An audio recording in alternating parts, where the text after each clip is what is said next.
Ooh. Hi, good evening, David. It's a long time ago I went to Glenmorangie. I think it's already almost 10 years ago. I visited the distillery. Okay, great. I'm glad you came to see us though. So, yeah. Yeah, it's a wonderful place, actually, Tain. I love the small village as well. Yes. Always very nice people and It's a a good hotel with good food, actually, as yeah, well. yeah. It's actually really improved, since the first time I went to Tain when it was, back in like 2004. It was a very, very quiet place, and the hotels and restaurants were not very good. And it's still a quiet place, but they've now got a few good restaurants, and it's a beautiful place, that's for sure. Yeah. It's I did it back then by train. I Mm, flew to Glasgow, and yeah. then I took the train to Tain, and that was I think almost a day traveling. Yes. It was, Yeah. it was Yeah. very long traveling in the train. You probably had to change trains maybe twice, at least once to do that. Uh, Twice. Yeah.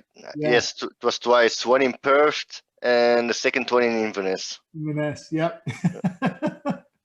Yeah, it's frustrating whenever I go back to Scotland, and I really want to take the train because one, I'm tired from traveling. I don't want to drive it. And two, just environmentally better. But then I look at the train timetables, and every time I look, it's like, oh, I could I can fly across the Atlantic Ocean in less time than I can go from Edinburgh to Tain. Yes, indeed, indeed. It's not great. But when you take the train, it's always a little bit of traveling. You don't know exactly when you have a train, when you come to your end station. It's always a fun thing. I really I don't like that the connection in Perth. Growing up in Scotland, I have many memories of missing connections in Perth because the Really? first train was delayed and getting stuck at Perth train station for hours and hours. So whenever I see a route that says connect in Perth, I'm like, no. I can imagine. It's- It seems to be a tradition that you get stuck in Perth. I don't know. Yeah. yeah, Oh dear. but you see so lovely places when you take the train. It's true. The journey from, particularly the journey from Perth to Inverness, that train track is just amazing. It's wonderful indeed. Very remote and wild, especially if you do it, if you ever go in the winter. Sometimes you wonder, gosh, is the train going to make it? It's good fun. You have to excuse me because it's midday here where I am, so I'm drinking tea. Genuinely, it is tea. You can see it steaming. It's not whiskey. So you aren't in Scotland then now? No, no, I'm not. Normally in before COVID and everything, I'd be just all over the world. But I've been based for a while now. I've been based in the US mainly because Oh, I married an American girl and I've got kids. oh, okay. It was a very it's been a very convenient base because I get back to normally I get back to Scotland, every other month. And then I'm traveling to Asia or Australia or wherever, Mhm. and it's been really convenient. But obviously now I am like everybody else, grounded.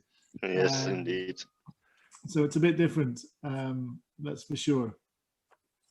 But hey, it's been better on my health and on the planet that I haven't been on a plane every other day. So there's that, I guess. I'm looking So, forward to getting back to Scotland. That's for sure. I miss my dad's still in Edinburgh, and I obviously we all haven't seen our parents for a long time. So it's yeah, I'm hoping to get back. Um, I have a trip booked for early September back to Scotland. We'll cross fingers and, you know, hope. Just who knows? Let's hope so. Yeah. But it seems like the vaccine rollout is just unbelievably slow everywhere.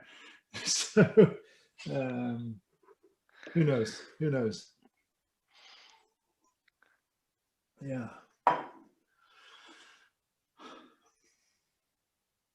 You see my What kind of bottle is that you are now holding? so yeah, this unfortunately is an empty bottle, the worst type.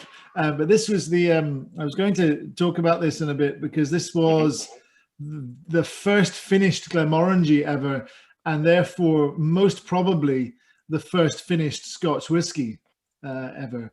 Okay. So released in 1987, 63 vintage. You ever tasted that one? Yes, I've had a chance from that very bottle. Actually, we did an event with it, so I got I got my glass out of that. So I was very fortunate to get a glass out of it. Okay. Delicious stuff, really. I wish I could taste it again.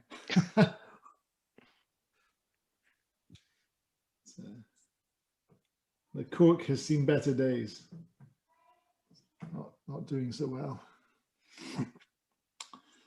But I managed to pull together pretty much most of the range that you guys are tasting. I don't have the port cask, but I do have something that looks similar from a distance, a different single cask bottling. So I thought I'd just put it there instead Okay. and pretend. But I think I've got a similar era 10-year-old, maybe slightly older actually, but ballpark the same. I have the Tacta, yeah. And we can talk about others as well. And of course, you know, we have our Ardbeg is part of the company too. So I spent a fair amount of time working on Ardbeg as well. So if we have questions about Ardbeg, more than happy to talk about those too. All my Ardbeg stuff back here now. The Glenmorangie's out the front. Meanwhile, our group is getting bigger and bigger. We're almost there, I guess. Cool. 13 participants. Nice. Brilliant. So Bjorn, just let me know. You know, I'm in no particular rush, so I'm whatever time schedule you want to go by, I'm cool. I'm cool with. I'm thinking and hoping that nobody of us has anything else to do this evening. So right.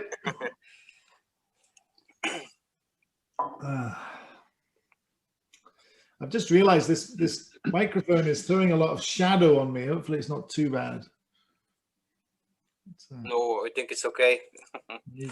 Probably need to rearrange my lighting at some point. And it's on your good side as well. I don't think I have a good side. Well, maybe you should move the mic a little bit more. My backside. I had it over here before, and then people said before they couldn't hear me because it was behind me, but I'll just leave it there. There we go. I don't know if this microphone is actually an improvement or not, but it makes me look, professional. That's all that matters.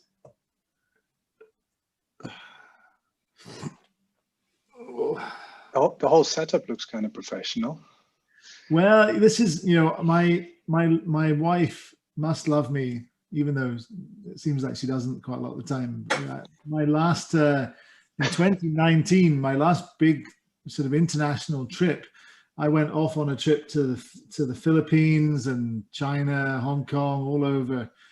And I came back, and this room that we have where I had all my bottles of whiskey kind of on boxes, and my wife had got a guy who's a local guy who's a really talented joiner, I guess handyman, to come in and build this whole setup of like looks like a kind of speakeasy. So that was incredibly kind of her, and then we were using it as a kind of just a party room, and then it was perfect for all the Zoom tastings as a backdrop. So So you knew Corona was coming, yeah?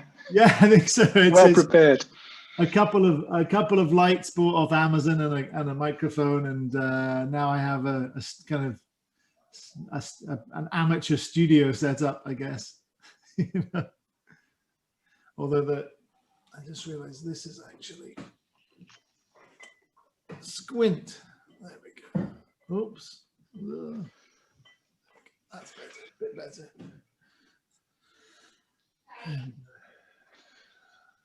Would make more sense to turn the camera rather than the whole table, no? I know, but I can't. The camera's too far away. Right.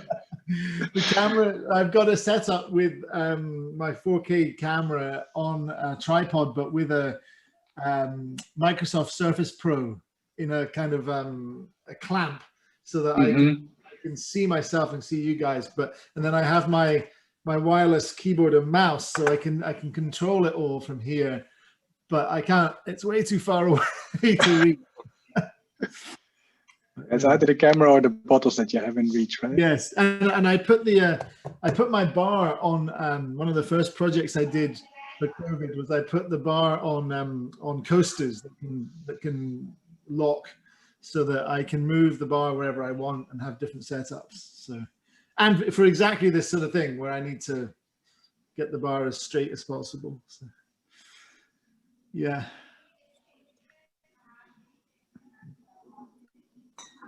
I think we can start if you're ready. If other people might join, I'll keep on accepting them. Okay, perfect. Bjorn, do you want to say a few words first, or do you want me to just get? Yeah, yes. Cool, please. I'll start in Dutch voor everybody. Goedenavond allemaal. Bedankt voor hier aanwezig te zijn op deze tweede Rocktails whisky tasting. Deze keer hebben we gegaan voor een volledige Glenmorangie tasting. Een merk waar ik toch al lange tijd een voorliefde voor heb. Ik denk ook wel een beetje dat ik whisky aan het magen ben door Glenmorangie samen met Ardbeg. De eerste fles die ik ooit kocht was een Ardbeg. En de tweede fles was een Glenmorangie, de original. Dus zo ben ik verder gegaan met het verzamelen en het verder proeven. En ik ben begonnen met de private edition en enkele andere soorten van Glenmorangie te verzamelen. En met deze gelegenheid wil ik toch een heel wat van die speciale bottelingen eens opentrekken.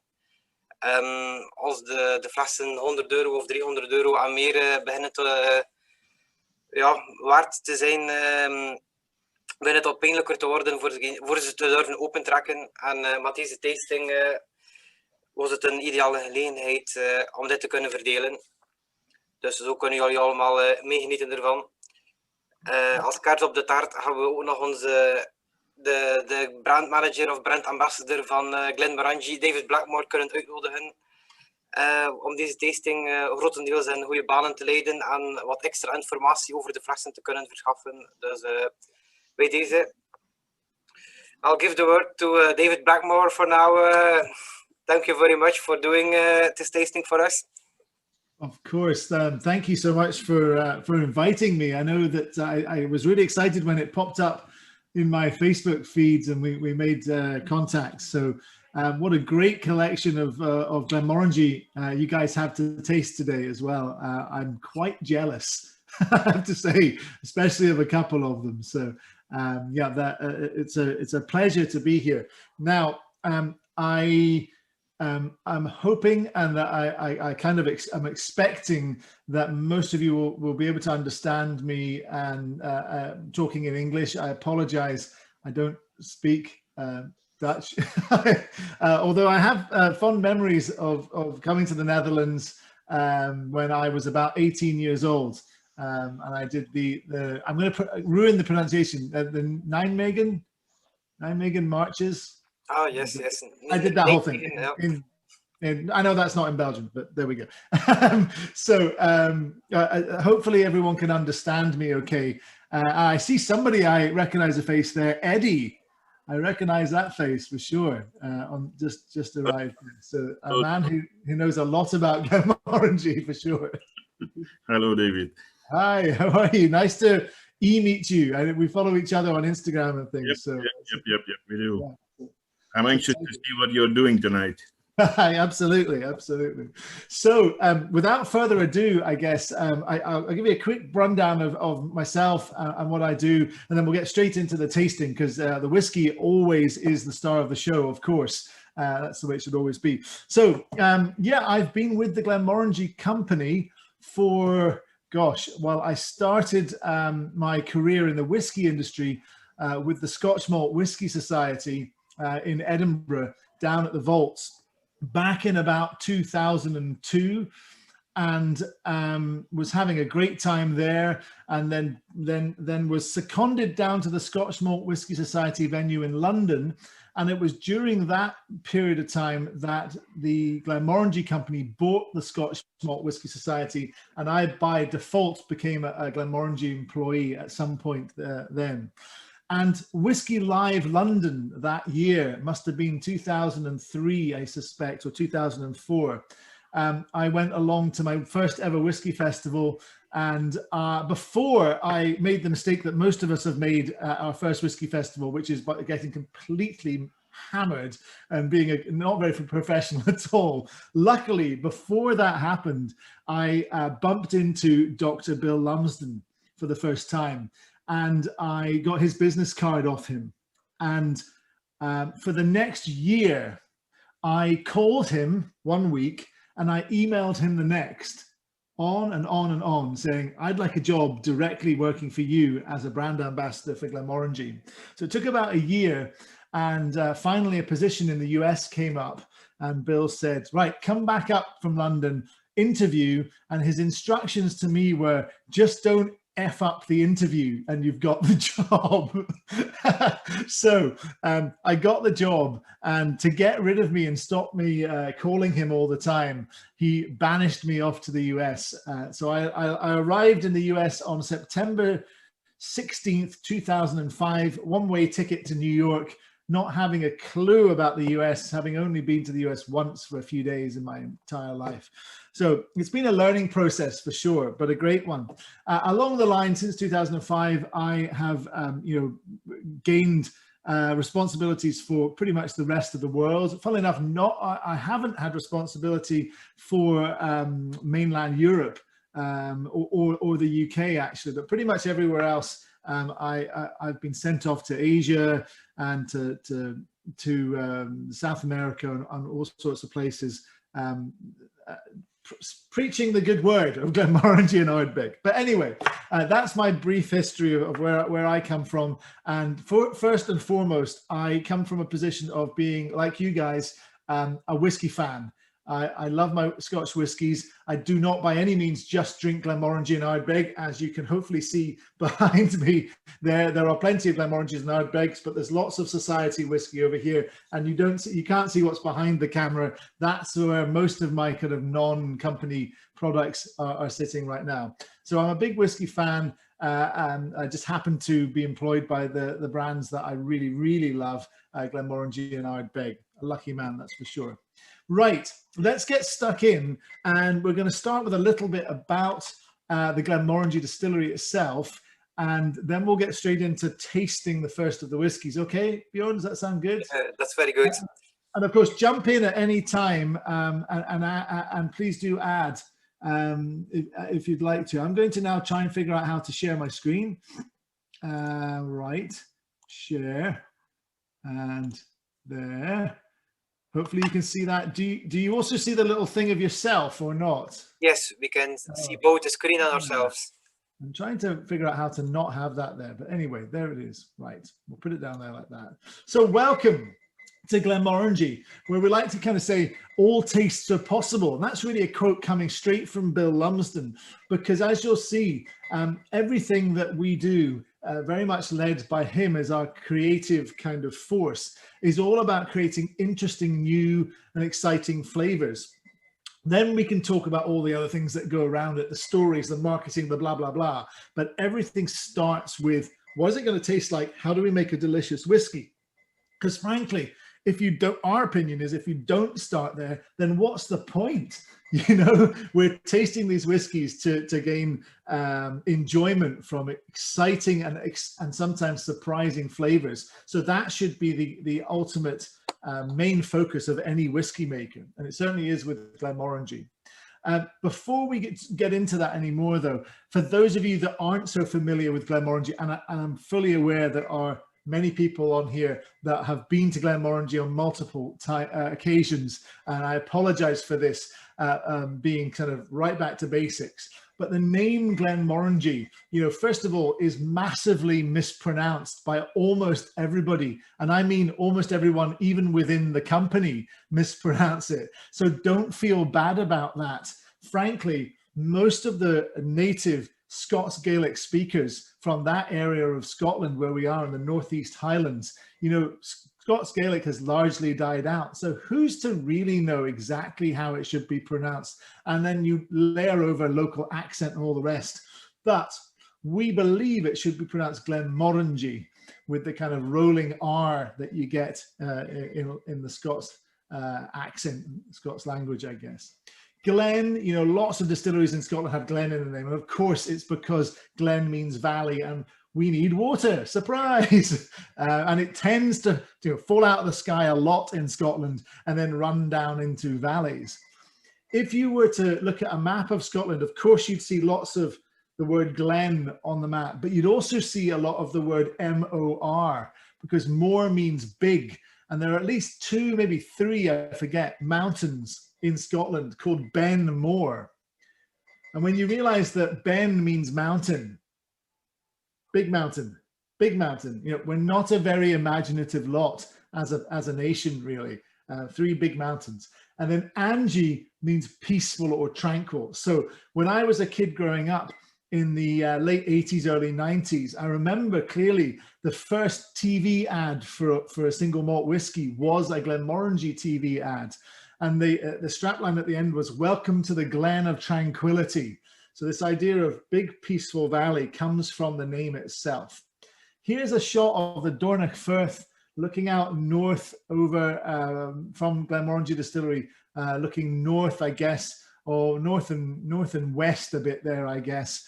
You just about be able to see Balblair behind the map inset, and off to the right would probably be Brora at Clynleash. But we're a pretty remote spot, right up in the very far northeast Highlands, north of Inverness, as we were talking about before we started. You know, if you're driving it from Inverness across the bridge there and into the Black Isle, probably 40 minutes drive, depending on whether you get stuck behind a Dutchman with a caravan, which used to be the thing in the summers in Scotland, or behind a tractor. If you're with Lumsden, it'll take you about 25 minutes and you'll be utterly terrified the whole way up that part of the drive. But anyway, so this time of year, you know, it's a pretty dark place. Sunrise 10-ish in the morning, sunset 3-something in the afternoon. You feel a bit like you're in a submarine. Go in the summer, and then the only issue there is make sure to bring an eye mask, because the worst thing in the world is waking up at 3 in the morning when the sun rises and you might have been just finishing the last of a few too many Glenmorangies at about 1 in the morning. Don't fall into that trap for sure. So Northeast Highlands, and there is a relatively recent photo of the Glenmorangie distillery. You know, and if you look at the label, it says founded in 1843. Must be true, right? Everything on a label is always true. In reality, 1843 is just the year that this chap on the inset there, who not very handsome, is he? Looks like a bit of a thug to me, but there we are. William Matheson, our founding father, basically took out a license to legally distill in 1843. there's written evidence of alcohol being produced, and probably just beer back in the day. But I found records as far back as 1707 of alcohol production at the Glenmorangie site. And, you know, the other thing is 1843, the stills didn't just mushroom out of the ground from nowhere in 1843. You know, there were things going on prior to that. It just wasn't licensed and legal. The other mistake to make is to say that William Matheson put in our tall, elegant, tall stills. Also not correct. 1843, there were not tall stills at Glenmorangie, almost certainly, because Alfred Barnard, who wrote, you know, the big tome of visiting all the distilleries in the British Isles, he never mentions tall stills at all. And he's such a detail-orientated guy. He would have mentioned if we'd had tall stills. What he says is that the Glenmorangie distillery is a bit run down and is in the process of acquiring new investments and is about to undergo a renovation, which links in perfectly with the next people involved with the distillery. Unfortunately, Matheson dies, and his wife, Anne Matheson, much more, from what we can see, dynamic business person than William Matheson ever was. She brings in outside investors, including the Maitland brothers, and they're guys that have done business in London and are clever businessmen who have been involved in some way in distillation operations, mainly gin, key core thing here already. And they come back up to their hometown. They invest in the Glenmorangie distillery. And 1887, from what we know, the tallest stills in Scotland go in then. They're not just groundbreaking because they're so tall. They're groundbreaking because they have steam heated coils in them as well. We're not the first, but we're one of the very first distilleries in Scotland to have steam heating coils, which, between the effects of the tall stills and the steam heating, means that there's a lot more copper coming into contact with our spirit. And the copper is cleaning up the spirit, creating a more refined, more elegant, more perfumed, and I would say more readily consumable and therefore more sellable product. I genuinely think the Maitland brothers were clever businessmen, and they saw that having this lighter, more fragrant style would make for a more quaffable whiskey that would be more sellable and intrinsically just a little bit faster maturing as well. Hence, one of the reasons why we are a 10-year-old, not a 12-year-old. But anyway, I'm going down the rabbit hole. We'll come back to all that as we taste. The distillers of Tain, previously referred to as the 16 men of Tain. And these days, one, they're not all men, which is hallelujah. We've moved with the times. It's about time. And there's not 16 of them. There's about 28 of them these days. But that's a good news story. As we've expanded the Glenmorangie distillery over the last few decades, we have resisted the temptation just to fully automate everything at every step. And we've kept a hands-on approach as much as we can at Glenmorangie. So real people are involved in the still house. You know, for example, it's not all done by computers. It's not just all timed with sensors. We have actual people running the distillery still. Talking about people, you can't have avoided, if you're a Glenmorangie fan, to know about at least the man on the left, Dr. Bill Lumsden, often referred to, certainly within the company, as the Willy Wonka of whiskey. He's the mad scientist that, you know, just by the very fact that this was the Milshin launch a few years ago in London, and I was actually behind the camera at that point, you know, and the photographer comes along and says, "Can we get a photo of you three?" And it's going to go into a newspaper somewhere, and Bill thinks that's an appropriate expression to make. You get the cut of his, what's the term? You get the measure of the man, I think is the term. So, Bill, quote of the century for Bill: "I've got a notoriously low boredom threshold. I've always got to be trying new things." Gillian MacDonald, our nose, She's really involved in the sensory analysis and putting together samples to create these delicious whiskies at the end of the process and working for Bill. Brendan McCarron, head of maturing whiskey stocks, also involved in nosing, but much more responsible for what's in the warehouse maturing. So if you ever want to get anybody in the company a bit drunk and try and get the secrets out of them about what's where, Brendan's your guy, I think. And again, Bill's kind of whole mantra is this idea of what if? What if we tried that? What if we tried something different? Doesn't always have to be something that would immediately be something that was even within the bounds of the Scotch whisky laws and regulations. Something like Signet, right bouncing along the edges of what would be legally allowed. Many other things in the warehouse that I can't tell you about that are frankly probably not legal, and we'll have to take a view whether or not we ever release them, you know, but with real experiments going on. And as Bill says, all our experiments are about different ways to create different flavors, perfectly put. So there's madness in our method.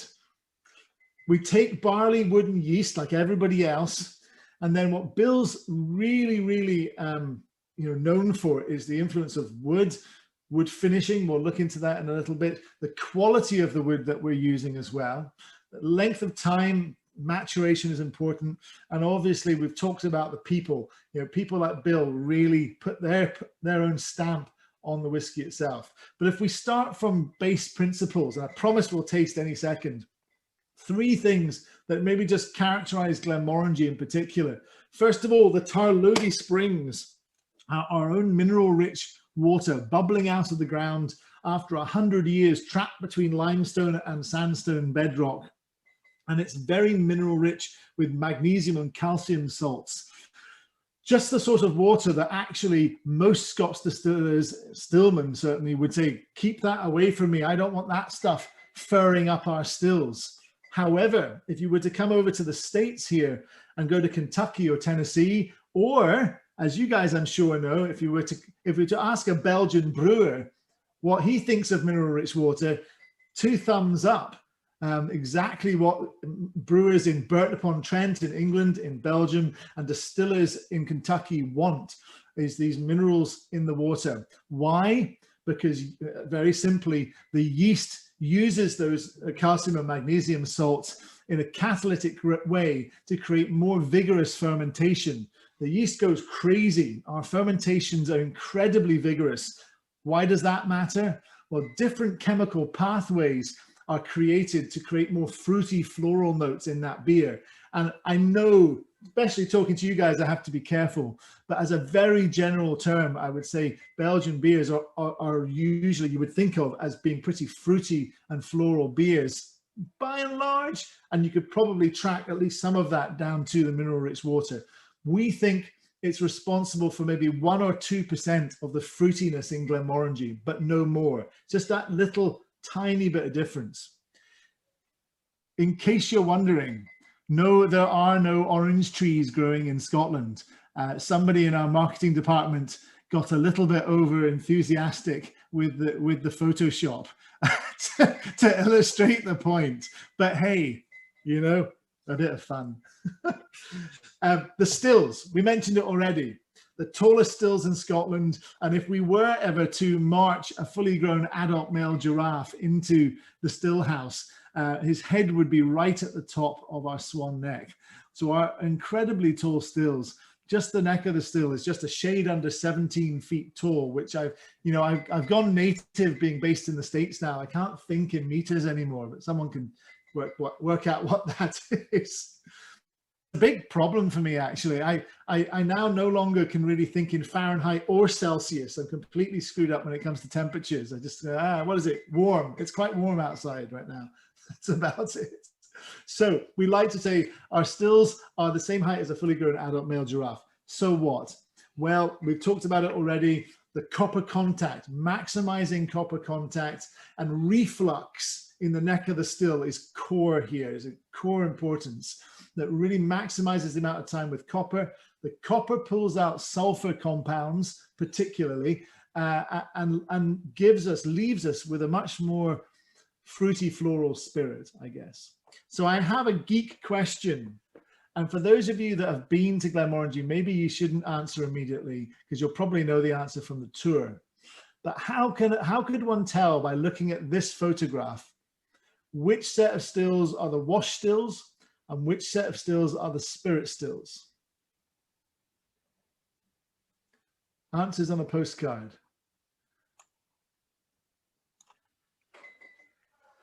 I'll give you a few more seconds. Anybody have an idea? Okay, it's actually a way that you could tell on most distillery stills. If you look down the left-hand side, there are these little portal windows all the way down on each still at the bottom of the still. And on the other side, there aren't those windows. Well, the windows are always a sign of a wash still. Simply, very, very practically put, we're putting a beer into the bottom of these stills and we're heating it up. And if you're not really careful, that beer will froth up so much, just like the head on a pint. And if it froths up, particularly with a very tall, straight-necked still like this, it could easily flash right off over the top of the neck of the still, which would be a very, very bad day at the distillery. We'd have to stop all distilling operations, clean the stills out, fire the stillman, recruit a new stillman and start again. So these windows allow the stillman to just see where the froth level is, and it should be just kind of halfway up the neck of these stills. And that means he's got the temperature controls just about right. So wash stills have the sighting windows, spirit stills don't need them because they don't froth up. So we don't have to worry quite so much there. So there we go. Okay, promise we're going to taste. Acorn to vanilla is the kind of first theme of the tasting, I guess. That's the wrong type of oak completely, but it looks pretty. American white oak actually grows very tall and straight with branches, and then the branches come off at the very top of the canopy. And why is that good? Well, simply because a tall, straight trunk of tree without any branches means lots of staves without any little knots in them. You don't want a stave with a knot. A knot behaves like a champagne cork once pressurized on a cask, and at some point, probably in the middle of the night when no one's watching the barrel, it will ping out and all your whiskey will leak into the floor of the warehouse. So practically tall, straight trees are much better. But hey, the marketing guys thought that was a nice picture. I'm having a word with them about it because it's just wrong. But there we go. On the top right-hand side here is a picture of Bill Lumsden actually in the Ozark Mountains working with the foresters and actually counting the rings of a tree that's just been felled to check and see whether it's up to the specification we need. More on that in a little bit. Obviously then, once the tree has been felled, it's quarter sawn into planks. It's left to air season for most of our barrels for 2 to 3 years, coopered into casks. And we'll talk about why it's so important. But put simply, at least 60% of the flavor in any of our whiskeys, including the first one we're going to taste, comes from the cask. So if you don't have good quality casks, you ain't going to have good quality flavor in your whiskey, as simple as that. We use for Glenmorangie Original and the 10-year-old a combination of first and second fill American white oak casks. First fill meaning barrels that, yes, would have had bourbon in them before, but contain the first filling of our spirit. And then we're using some barrels that we've used once already to mature Glenmorangie, which are second fill casks because they contain the second filling of our spirit. When we taste the two side by side, well, the first fill casks give a lot more vanilla note, coconut notes from the lactones and other wood-based substances. The second fill casks give less of that, but allow the underlying spirit style, that fruity floral style from the tall stills to shine through. More of that in a second. So normally when we start a tasting, I would start with the Glenmorangie Original, which is the current 10-year-old whiskey. But today, because you guys are special, we'll talk briefly about the fact that, lots of complexity, but really it's down to citrus and floral notes from the stills predominantly, and lovely vanilla coconut notes from the cask. But we're going to be tasting this. And well done for being so patient. Hopefully you have been patient, and we've got there to the first tasting. So Bjorn, shall we raise a glass and taste some old style Glenmorangie 10-year-old? I say, let's crack the bottle. Let's crack the bottle. Let's do it. Oh, mine's all taped up. Oh, no, there it is. So whilst you guys get your nose into this glass of 10-year-old, I'll just talk a little bit more about what's changed from this era to today. Well, a couple of things have changed. When Bill Lumsden came in the 90s to the Glenmorangie Company as distillery manager, one of the first things he did was to narrow the spirit cut and to move the spirit cut slightly forward in the run to give more of the fruity floral notes than the spirit was when he first tasted it, when he first got the job. So that was a change he made that was quite expensive. And he told me very recently about this. He was recounting the story again. He knew what he needed to do, what he wanted to do here. He knew it was going to be expensive. He also knew if he went to his direct boss, he wouldn't be given the time of day back then. And he said that the company at the time was very much being run based on costs, unfortunately. So Bill took a bold decision, certainly for a new young guy in the company, and he bypassed the entire chain of management. And at the time, we were still family owned by the McDonald family. And he went straight to David McDonald and spoke to him. And David McDonald immediately bought into it, saw where Bill was going, and approved it over the heads of everybody, everybody in the sort of chain of command. So that's how Bill managed to get that through. Now, the bottle that you have is an interesting one because I'm not exactly sure of the distilled, the year it was distilled, but it's around about probably just, well, it's hard to say whether just before the cut points changed or just after. I can't be certain, so that doesn't help a lot. But the second thing that's different is that when we moved to the Glenmorangie Original and the new packaging, Bill was able to do another thing he'd been wanting to do for a while and up the percentage of first fill American oak to give a bit more creaminess to the whiskey and a bit more body than it had before. So this older bottling won't have that higher percentage of first fill. It'll have a higher percentage of second fill, therefore, and therefore it should be a little bit more citrusy, a little bit more astringent, a little bit more floral than the current Glenmorangie Original that you know. So, cheers. Cheers. Well, from this bottle, I looked it up on Whiskey Base, and there were many bottles with very small differences in the picture. And from what I could find with the barcode, it was one of the 90s. Okay. They mentioned third generation, but there wasn't a lot I could find about this one. So bottled in the 90s. Yes. Okay, so then we're definitely getting back into, it'll be prior, it will have been distilled prior to the cut point changes.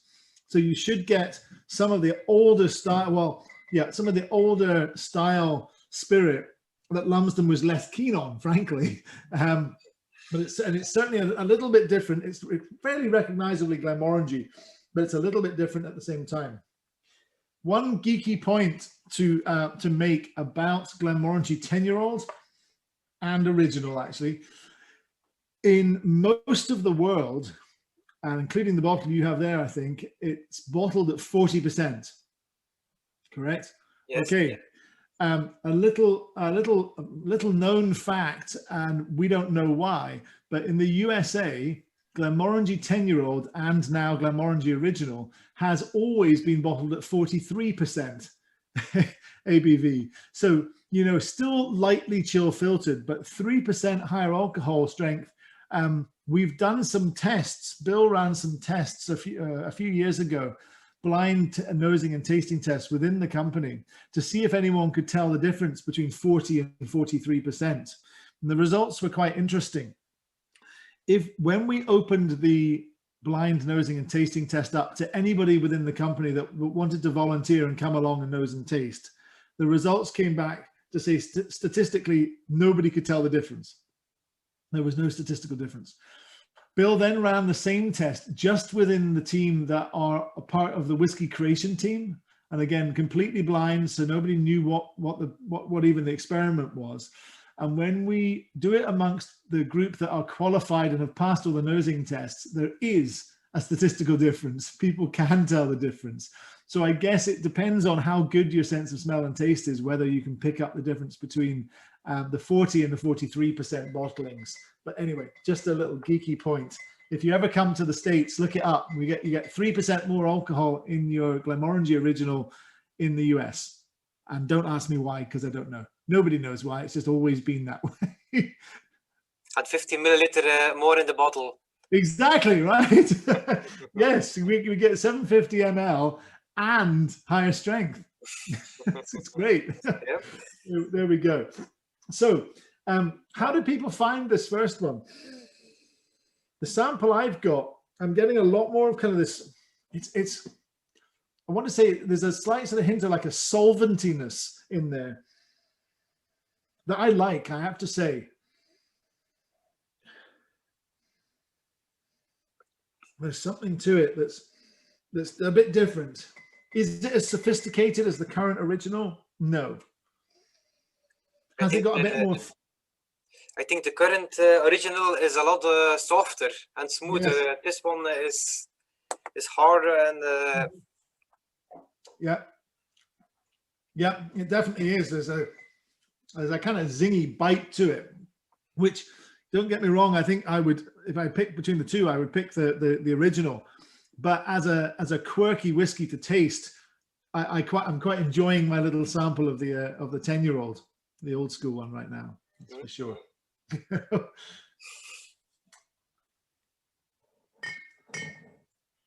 Looking, mine has the same, mine has the same label, same picture on the front. The pictures change sometimes on the front. Yeah. From some of these. I didn't have the package.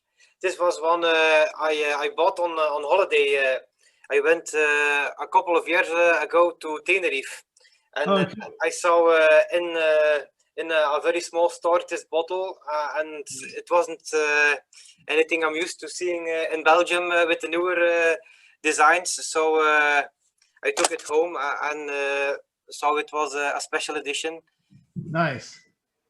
Fantastic. So I guess it's just a little bit of an illustration of how fairly seemingly minor changes at the distillery can make differences down the line. So a change in the spirit cut, a slight change in the wood policy, and you see the difference there. It's not huge, it's not black and white, it's kind of shades of gray. But it's still, you know, this is the mark of Lumsden coming in and improving the quality of the casks, doing things that might be a little bit more expensive to do, but he believes strongly make a better whiskey, flavor driven. So all I've done here is the same 3 tasting notes, and just to illustrate the point, more citrus, bit less vanilla, more floral, and yes, there's a lot more going on as well. But you know, I've come to the realization, I think anyway, as an ambassador, that most people like just to be pointed gently in the direction of what we're talking about, but maybe don't try. It's very easy for an ambassador to plant all sorts of tasting notes into someone's mind. And I think hopefully you appreciate using your own taste buds and your own mind to pick up everything in there. It's quite a personal thing. So I try not to steamroller people with a full long tasting of these things. I can if you want, but I like to just pick out a few things and give you directional, you know, codes. Well, sometimes it's nice to have a little guidance in it. Sure. You can't get some smells or taste from it if you didn't experience the part that they ascribed in the tasting. Sure. I guess so. Yeah. So let me see what's going on here. Why did that not move? Oh, go up. Did I go past? No, there we go. Okay. So moving on from the kind of discussion of some of Bill's earliest tweaks at the distillery, one of the other things he did when he joined in the 90s was to resurrect some really pioneering work that had been done in the 80s and kind of just forgotten by the company in the kind of few years before he joined, sadly. And we were at risk of just kind of completely forgetting that we'd done this stuff. So, and that leads into the whole discussion of Bill Lumsden and finishing as well, because that had been some work that predates Bill, that had been done by the company. Obviously, with the 63 vintage that was finished that was released in 87, that predates Bill as well. So we had done some of this work into finishing and into American white oak and what would make a better cask. But as I said, it had kind of been, was in danger of being completely forgotten by the company. So Bill came in, changed the cut points at the distillery, but also started really hammering home the importance and running with the idea of the importance of the wood. So these experiments that we began in the 80s and then Bill resurrected, we're looking at how to improve the quality of American white oak casks. Through the 80s, as the Scotch industry and the American whiskey industry suffered greatly because people just weren't drinking whiskey, the quality of casks that were coming to us from the American whiskey industry was starting to really worry us. Just casks that were not well coopered.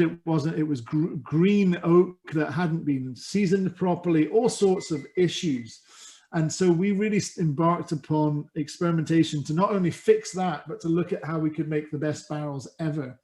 A lot of that work was done with a series of coopers in the States, looking at slow growth oak, and we'll get into this in a bit more in a minute, but slow growth oak, you know, all oak trees grow in the spring and in the summer. There's 2 growth parts to a year for an oak tree. All trees grow in the springtime, regardless, unless they're dead. They grow in the springtime because it's spring, you know, there's leaves, there are leaves coming out and all the rest.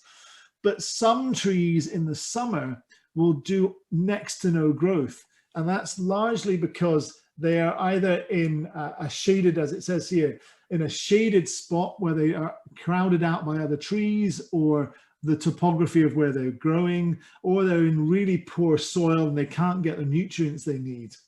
And therefore, those trees in the summer, when it dries out and they're shaded, just won't put any oak down in that ring structure. Okay, boring as all hell. Why are you telling me this? Well, spring growth is microscopically very spongy and porous. Summer growth is not. If you choose a tree that has hardly ever put any summer growth down, it maximizes the percentage of early spring growth, early wood, that is more porous. By that very nature, you fell a tree that is, on average, much more porous in its microscopic structure, which translates to a more porous oak barrel, which translates to an oak barrel that can soak up, just like a sponge, a lot more spirit deeper into the fabric of the wood. All of this should be good when it comes to trying to get your spirit to extract as much flavor as possible out of the oak into your delicious whiskey. So that was the theory, and that's work we were doing in the 80s. It kind of went a bit silent, and then Lumsden grabbed it with, you know, both hands and really got stuck into reinvigorating this experimentation. Why am I telling you that? Because the first whiskey that we're going to taste, there's 2 we're going to taste here that are a result of some of these experiments. This one is definitely just within Lumsden's era. So this will have been some of the earliest casks of the designer casks that Lumsden had done. Slow growth, air seasoned, lightly charred, heavily toasted American white oak barrels. Just with spirit distilled in 95, bottled in 2006 as a 10-year-old, all first fill American oak as well, and the designer casks, bottled at 46% and therefore non-chill filtered. The wonderful artisan cask with a really geeky explanation on the label and a pretty geeky explanation on the great. Do you have that box there, the kind of window, the kind of frame box that it came with? Yeah, I just realized I didn't put mine out on the shelf. I have a couple over there, but I'm stuck here now. But yeah, really lovely whiskey. So why don't we taste it? And what I've done here, mainly because I had the tasting notes off the packaging, but I thought it would be interesting to get a sort of secondary opinion here. So Martine Nouet, who is a lovely lady, spends a lot of time, if not most of her time, on Islay, and has written a great book about whiskey and food, and writes a lot about whiskey tasting. So some really interesting notes here from her I thought I'd put in. And I'm going to pretend that I have it and just sip the 10 again, and you guys can do the real thing. I love the final notes. I think it's something we need for this, for these pandemic times. A malt to make peace with the whole world, soothing, graceful, and satisfying. Yes, please. Right. So starts off, she's talking about estery and floral. Yeah, I love that, because even though this is all about the cask and we should be getting a lot of the lovely vanilla notes, there's enough of that in a narrower cut point that Lumsden had just put into place, that we're seeing that now with this 10-year-old whiskey. You're seeing even through all that first fill vanilla, caramel, coconut notes from the first fill American white oak, punches of tangerine juice she's talking about on the nose. But there's the vanilla toffee and waffle. Now I'm talking to the right people for waffles, right?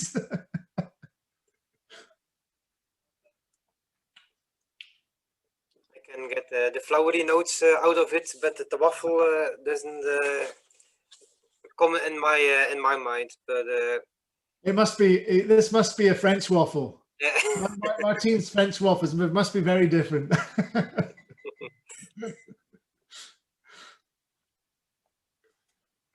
So tell me what you're getting on the palate there. Are you agreeing? Apart from the waffle thing, are you getting the floral notes? What else are you getting? Anything drastically different?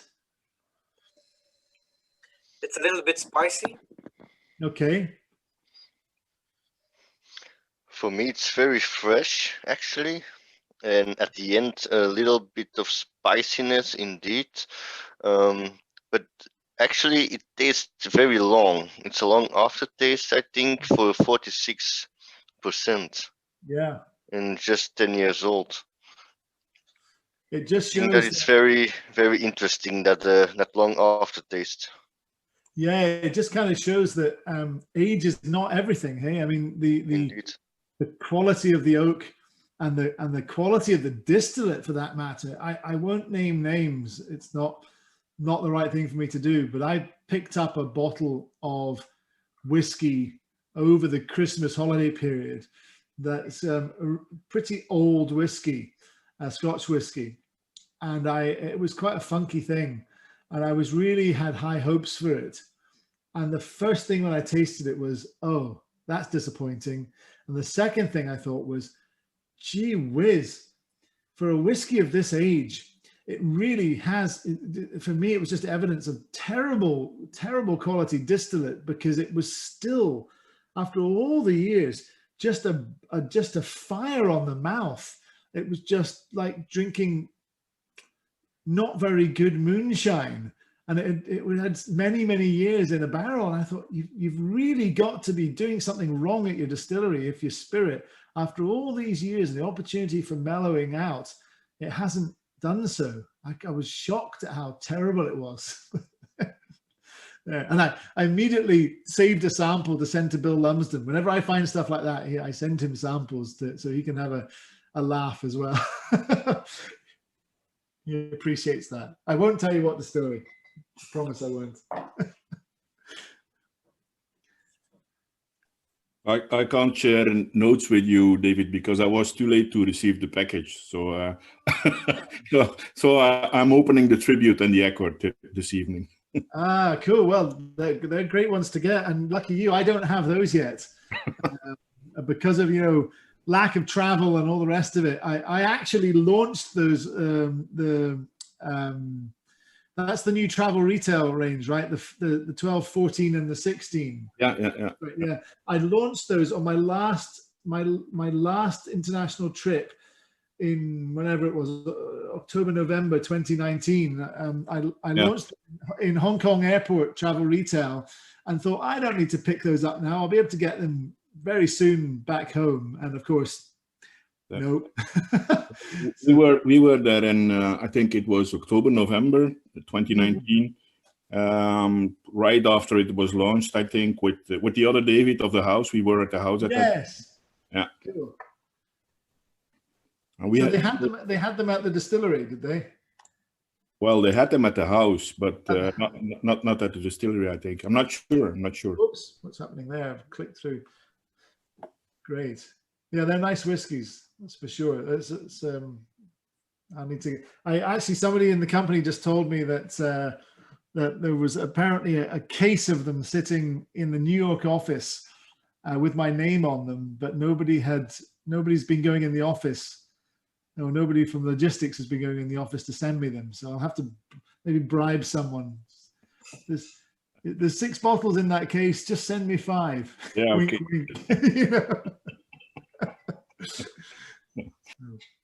The interesting tasting notes here is this idea of flowering currant. Is anyone getting that? Because that's not something I pick up from Glenmorangie at 10 years old normally.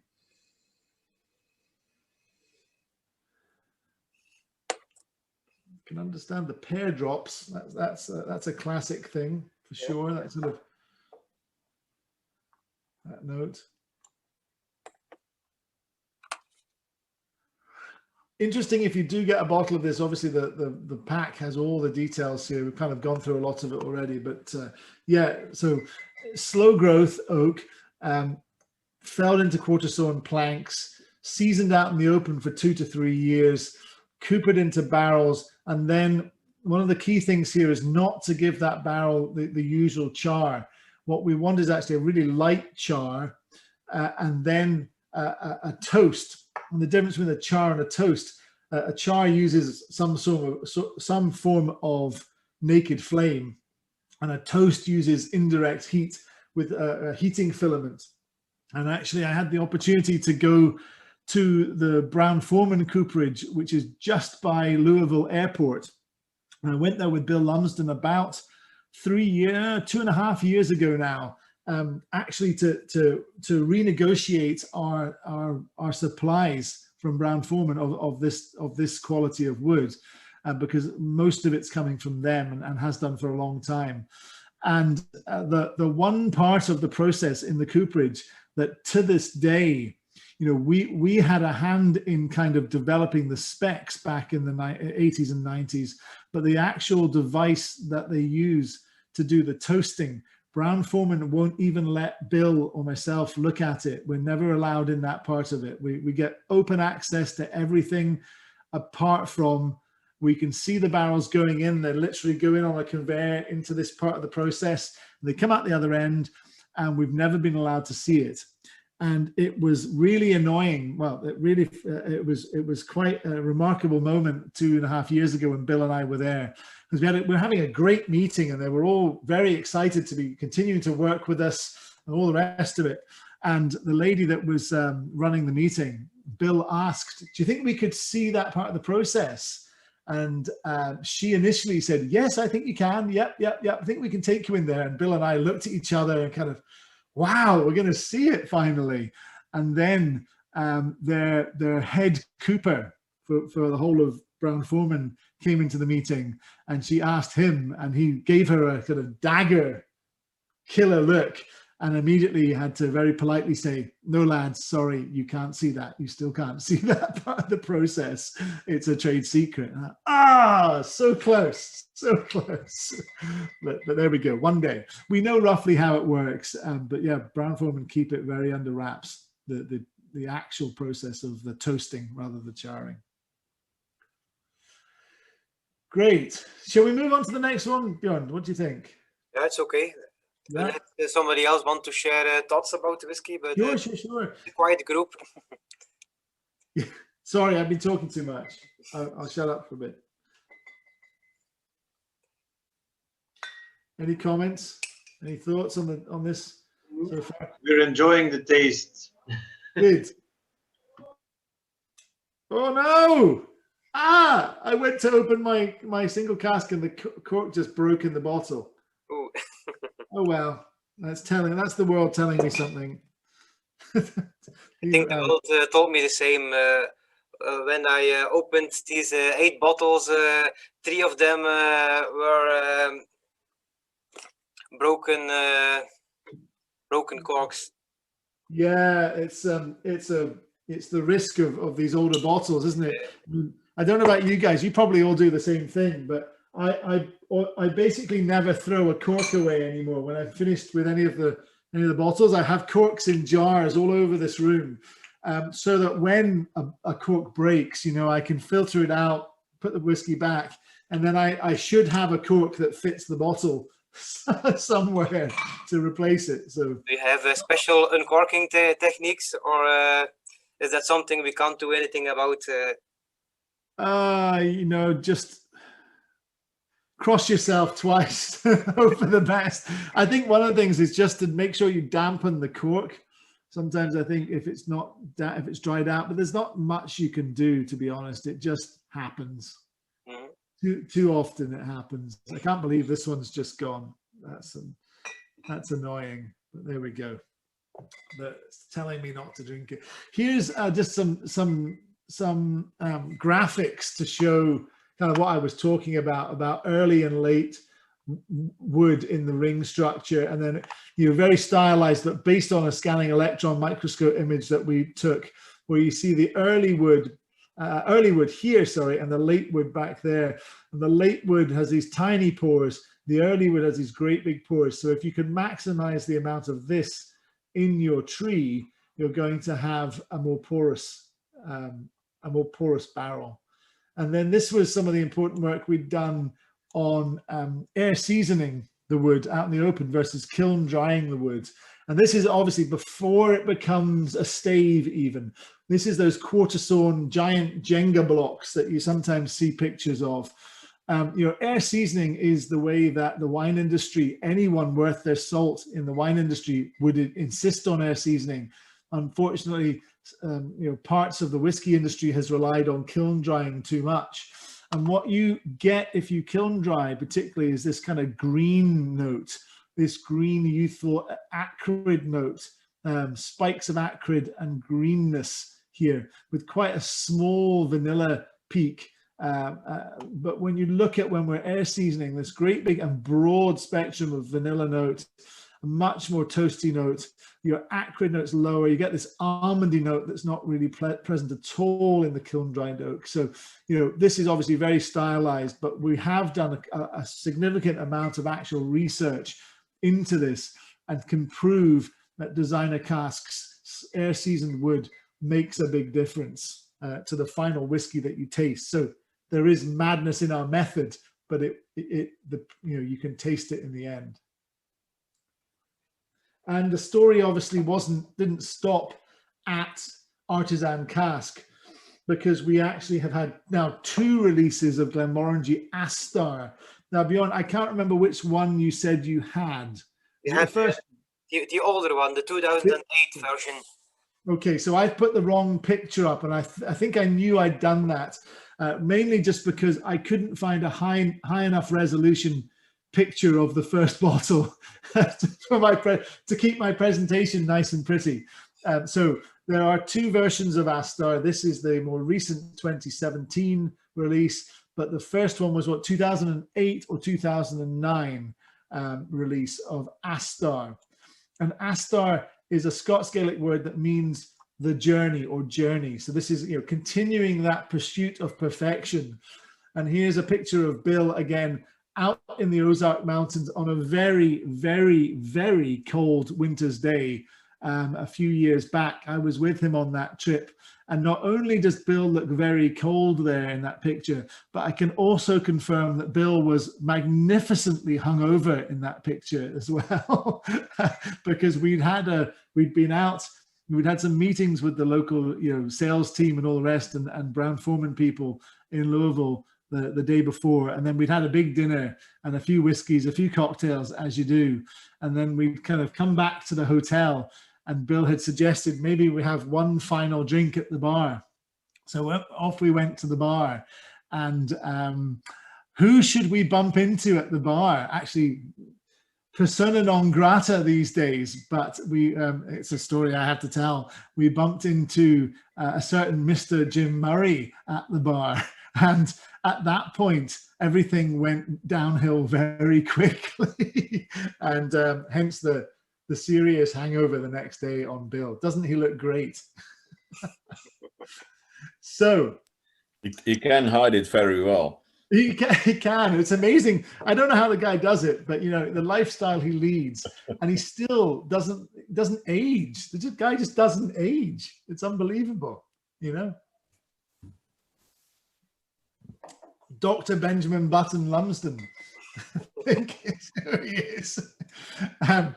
Right, a slide from Bill and a quote from him that says, we now have a reasonable understanding of how maturation influences whiskey flavor.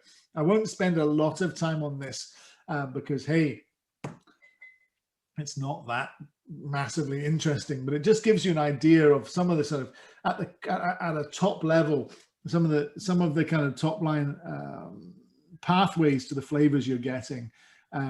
If you look down the list, lignin, production of vanilla notes, increased complexity of the final whiskey, oak tannins, again, promotion of oxidization products, you're getting oxidative maturation, creating all these lovely additional tropical fruit notes in your whiskey, and then lipids into oak lactones, which are again those kind of coconutty, woody notes that you get in the whiskey. So just I thought a little bit of geekery, nothing too much, just something to show some of that we are actually, it's not just all marketing bullshit. We are actually doing the research into this and trying to understand what goes on.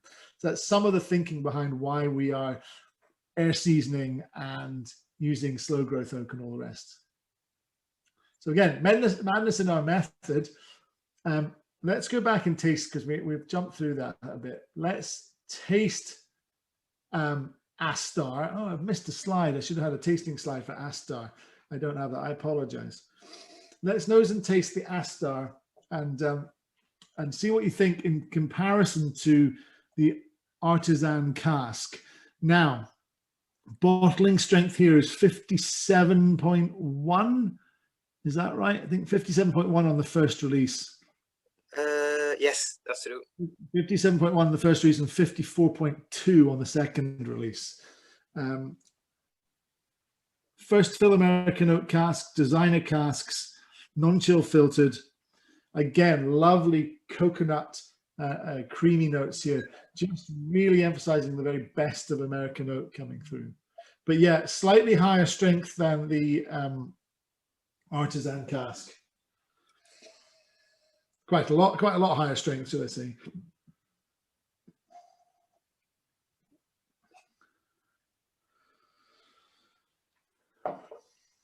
Any thoughts? Come on, Eddie. You're such a Glenmorangie fan. You got to have some thoughts on Astar. I'm pretty sure it's one of your favorites, right? I'm cheating already. I'm at the Signet right now. Sorry. That's me being too long-winded. Sorry. But actually, it's funny you talk about Signet, because one of the component parts of Signet is actually quite similar to Astar. there's some of this kind of younger 10-year-old-ish Glenmorangie that's been aged in first fill designer casks as a component in most bottlings of Signet. And it's what gives it that creaminess, as well as the, you know, we get loads of coffee and espresso chocolate from the high roast chocolate malt, but Bill wanted to bring back that sense of almost the creaminess in a coffee sometimes, whether it's the what do they call it in Italy when you get that foam on the top, whether it's that or whether it's the sense of a cappuccino or something.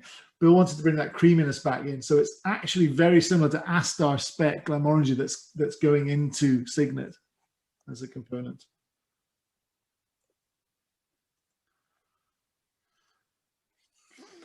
Bjorn, do you want to, how are we doing for timing? Do you want to keep going, or do people want to spend a bit more time on Astar? I think we're going at a nice pace. Okay. This way everybody can enjoy the whiskey and not going too fast. But I hope most of you have more than one glass to put the whiskeys in. It's always nice to compare the different whiskeys with the predecessors. Absolutely. Cool. So continue enjoying that glass of Astar. Yeah. One point to make on Astar is it does not officially have an age statement on it. And therefore, you know, legally, technically, I can't claim an age to it. However, I can confirm that it is of comparable, very comparable age to the last couple of whiskeys you've tasted. There's no difference there, really. And the second edition Astar is marginally, by a matter of months, older than the first edition, and slightly lower in strength. Some people, Bill Lumsden, actually, to give him credit for admitting this, Bill said that he prefers the second Astar, which Brendan McCarran put together, over the first. I'm not sure which one I like more. They're both great whiskies. Could I just ask a question? Sure. If they know how old, can you hear me? Yeah. Okay. If they know how much or how old the Astar is, and you said that the two versions are months apart, why not put it on the bottle if that improves the sellability of the product? Because you said that sort of legally you can't put an age on it, which seems to suggest that putting an age on whiskey is very important. It's a great question, and one that I wouldn't disagree with you on. But over the years, my colleagues my various colleagues that have come and gone in the marketing department have sometimes taken a different view about the importance of age statements to myself and those of us that are involved in making the whiskey or talking about it passionately with people like yourselves. So it wouldn't necessarily have been my choice to have left the age statements off the Astars, but it's what I had to work with. But yeah, I'm in agreement. Age statements, I think we should hopefully all know that they are not the be all and end all of a sign of quality, but when they're not on a whiskey, they raise a lot of questions, particularly amongst the very people that are maybe not so into their whiskey and not quite so knowledgeable.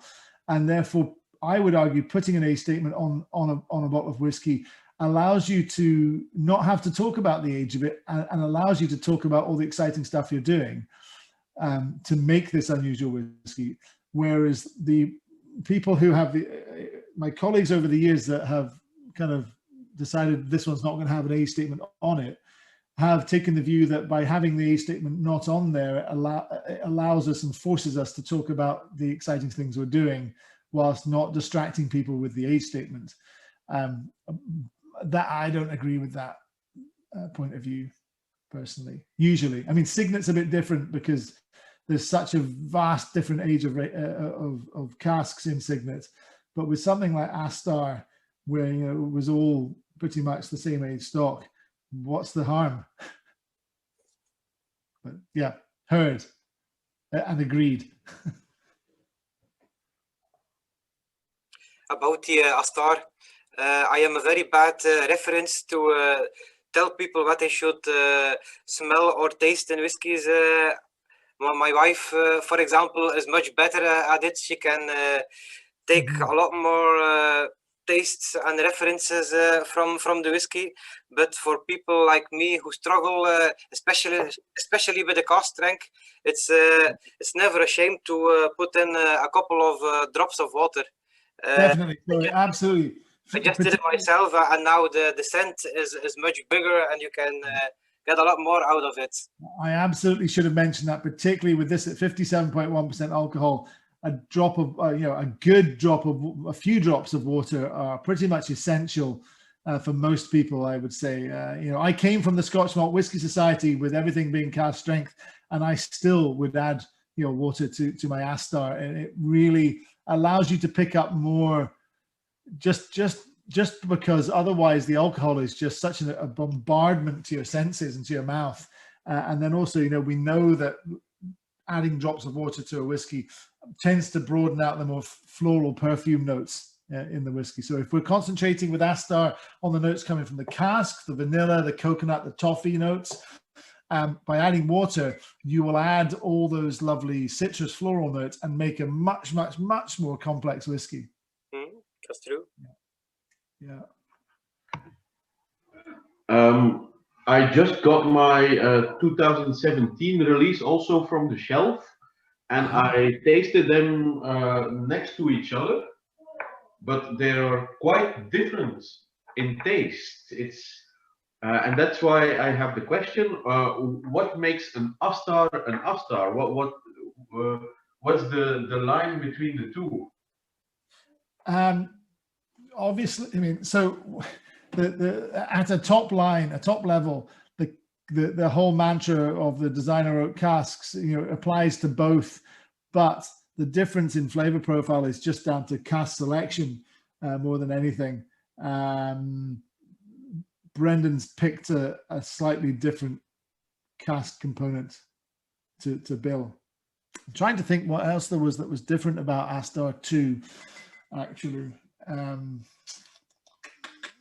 There was slightly older stock, but not by much. I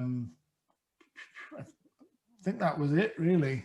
It was slightly lower strength, which would have, meant that we reduced it slightly more, which will give you a slightly different flavor profile. As we were talking about, that happens in the glass as well, but that's largely it. Well, they are both delicious whiskies. But I don't see the line. I don't see what makes Astar than Astar. Just the use of designer oak casks. It's the, okay. It's the first fill, the journey of the oak to the whiskey. Astar. So it's just the use of it's whiskies coming from that designer oak program. Is all that it really means. So who knows? There might be a third Astar one day. You never know. Were the artisan cask and the Astar the only two whiskies of Glenmorangie with those slow-growing oaks in Missouri, or are there other bottlings with the same? So the vast majority of the slow-growth oak goes into Glenmorangie 10-year-old original, and it's an important part of Lumsden's strategy to slowly, slightly tweak the style from being what it was in that 10 to being what we know now in the original, with more of those kind of coconut, vanilla, toffee notes coming in. So we can only really come out with another Astar if and when Bill forecasts that he doesn't need all of those casks to go into the next bottling of original. Okay. So, it may happen. There's always the debates within the company. Can you spare us some, Bill? Yes, no. There's a push and pull and push between certainly people like me that are like, come on, Bill, we want another Astar. And then Bill, who says, settle down, young lad. I've been doing this longer than you've been alive, almost. I know what I need for the future. Otherwise, I'll cannibalize all my other projects that I have for them. So it's not as simple as just, yes, they're there, let's bottle them. Yeah. And like I said, some of it's going into Signet as well. I can agree. So, you know, we've talked about first and second fill casks. There's Eddie. Eddie, something to add? How are you? How are you? I thought I suddenly saw your face, so I thought you were gonna add something. I wasn't dressed, so We don't want to see that. No naked grouse here. that's it. That's it. So I threw in the with my fledgling Photoshop skills. I threw in this third cask on top here to get us started to talk about the idea of extra maturation. We've talked about, you know, oak being important and Lumsden's pioneering work, but really the big thing he's famous for is really running with the idea of extra maturation wine casks. So why don't we talk about that? We're not going to taste La Santa today, which is the current sherry finish. We're not going to taste the Quinta Ruban, which is the now at a 14-year-old age statement ruby port finish, although we are going to taste something very special out of the port cask, and the Nectar d'Or, which is the turn finish. But we are going to talk about, first of all, a whiskey that has benefited from the work Bill's done in finishing and the work Bill's done in understanding American oak, because the 18-year-old, in my mind, has massively improved in about the last 5 years. Just a step change in the quality of this whiskey. And that is entirely down to the policy of just using our casks twice and Bill's understanding of finishing. So why don't we get into it whilst you taste it? So I get quite passionate about the 18. For me, if I had to choose one bottle of whiskey, full stop, from anywhere, from anyone, to go off and be stranded on a desert island with my last bottle of whiskey, it would be this Glenmorangie 18. And that's because whiskey for me is all about mood and place and who I'm with.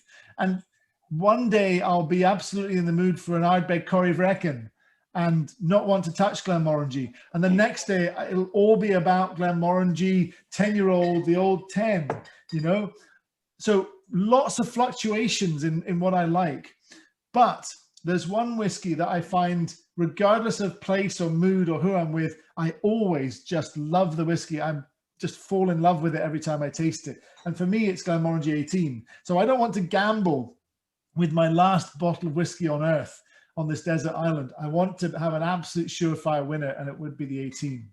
The whiskey itself is a combination of two different maturation regimes. Some of the whiskey is aged fully for 18 years in American white oak ex-bourbon barrels. Some of the whiskey spends 15 years in American white oak ex-bourbon barrels and is then transferred to Oloroso sherry casks for a 3-year finish. The percentages are roughly 70% all in American oak, 30% in 15, and then 3-year sherry finish. So if you were lucky enough to come to the distillery and persuade Bill to let you into the warehouse where those barrels are sitting, you could taste two different flavor profiles of an 18-year-old Glenmorangie. And it's the combination of those two together that gives us so much more than the sum of its parts. How so? Well, American oak for just 18 years for Glenmorangie. If we cherry pick a few casks, we could easily make a magnificent whiskey.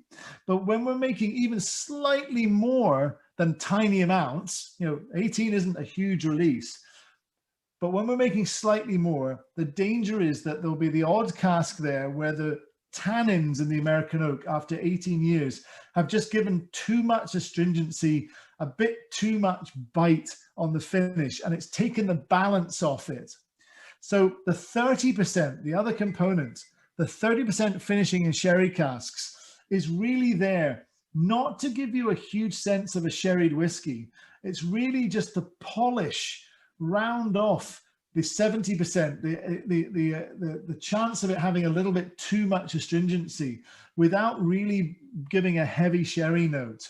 And I think it does it wonderfully. It brings these lovely kind of hazelnut notes to the table. So I get like hazelnut creme brulee with Glenmorangie 18-year-old. Bill's notes are more honey, figs, and hazelnuts. Is what he kind of gets. But wow, is this just a bloody good whiskey?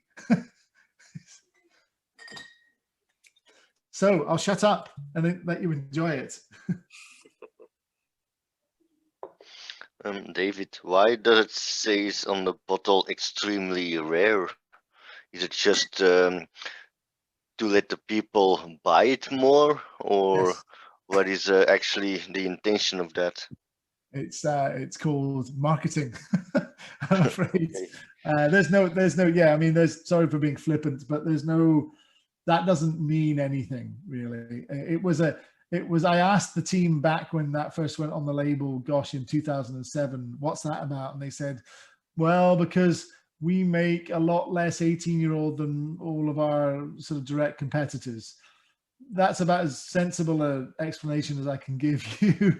But yeah, I mean, is it extremely rare? Not when you buy single cask bottlings, not in comparison to that. No, it's not. So yeah, I have to apologize for that. But yeah, God, it's a good whiskey though. I was always told that it was because the people that like that whiskey very much are extremely rare. There you go. It's my favorite, you know. Yeah, me too. Me too. Ah, that's great to know. Cool. Well, we'll definitely have to share a glass of or two or three. Yeah, yeah. When we are at the house, and we'll take Yes. Torben with us. Our Swedish friend is in the call right now, so we'll take him with us. Yeah. We'll have to persuade David up at the house to Yeah. get the karaoke machine back on as well. I'm sure you probably had the experience of the karaoke machine at Glenmorangie House in the Buffalo room, and the brown paper bag game. Have you played the brown paper bag? I'm sure, yes. It's so Glenmorangie House, guys. For those of you that don't know, is our kind of private country house hotel. I think it's got 9 bedrooms in total. It used to be a kind of gentleman farmer, sort of mid-tier farmers home, I guess. So it's not a big fancy kind of palace or anything, but it's a very nice, substantial building surrounded by the Cadbull estate, which actually are the fields that we grow our own Cadbull single estate barley on. And then you can walk straight down onto the shoreline and walk along to the Cadbull stone, which gives the emblem on the bottles there. It's an 8th century carving. So it's a beautiful place. And of course, after, it was only recently that we even got reliable internet into the house. So we had to invent our own fun. And they all pretty much were some version of drinking games. Surprise, surprise. Well, I know last time we were with I think it was Amy. She was drinking. I think it was La Santa from a straw. So. Oh my gosh, La Santa. So I know the kind of games. I know the kind of game they're playing at the house. Oh dearie me. Yes, there's been some hijinks, fun and games at the house for sure. I remember one time having to get up very early to see a bunch of guests off who were leaving to fly back to the US, and my boss insisted that we both get up to serve them all a cup of tea before they got on the transportation to Inverness Airport. So at 3 o'clock in the morning, I was in my dressing gown outside the front pouring cups of tea for people. And there was another time where one of my former colleagues and I, over about 4 days staying at the house, had this kind of bet that started off as a joke and then got more and more serious every evening after a few drinks, that one of us would go and swim in the ocean down at the bottom of down there by the beach. It was March, It was March. So, and then on the last morning, we both agreed to do it. So we actually did. I've swum off there in March, and geez, is it cold? It's always a lot of fun. It's always a lot of fun in the house. Yes, absolutely. So, how's everyone else finding the Glenmorangie 18-year-old? I hope you're enjoying it as much as we do. Yeah, it's very nice. Very nice indeed. It's the best one so far. It's so good. Oh, it's interesting. It's 43% ABV and lightly chill filtered. And you might think, wow, wouldn't it be better at 46? Not necessarily. I mean, I've had a chance to taste the whiskey before, out of the casks and sort of crudely put together in the lab. And whilst it was delicious and wonderful, it kind of lost some of the elegance that the 18 as we know it has. So, I personally said to Bill, why can't we make this 46 at least and non-chill filtered? And he doesn't want to do it because he thinks it would lose some of the elegance. So chill filtration is not a switch. It's not on or off. There's a range of kind of parameters in between. And when we do chill filter at Glenmorangie, which is, only on some of our whiskies, we're never giving it a full-on harsh chill filtration. We'll drop the temperature of the whiskey by as little as possible. And then we'll use a really coarse filter compared to what we could use. So we're not stripping all the lipids out by any means. It's just enough to, in some whiskeys, stop the haze effect. And in this whiskey, Bill actually thinks it's a useful tool to just give him the level of elegance that he's looking for in the whiskey. I was right up there as a chill filtration snob when I was at the Whiskey Society, but it's interesting talking to the actual people who make whiskey around Scotland. It's not always a bad thing, not always. It is if you're drinking a cheap blended Scotch in a plastic jug bottle that's had loads of caramel coloring added and it's 3 years old and it's been chill filtered to the end of its life. Yeah, of course. I mean, that's not good. But why are you drinking that stuff? You deserve it if you're drinking that stuff. Outside of that, let's not be dogmatic.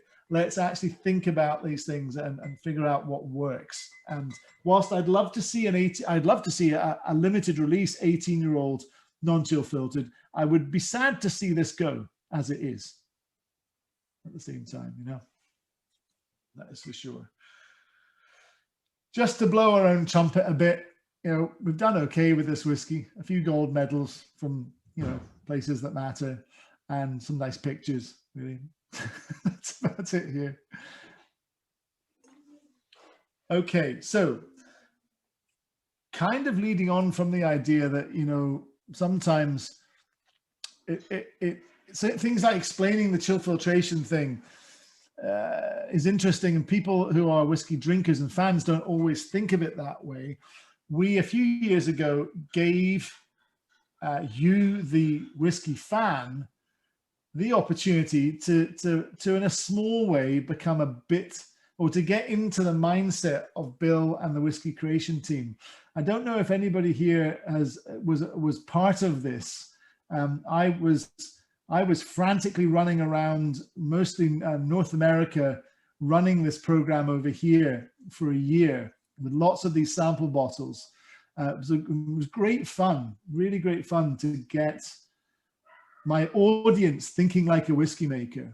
And what Bill had done was he had bottled three very different casks, and just labeled them A, B, and C, and just given the absolute minimum information that cask A, the whiskey had been finished in Grand Cru Burgundy casks, B, the finish was Grand Cru Bordeaux, and C was Manzanilla Sherry.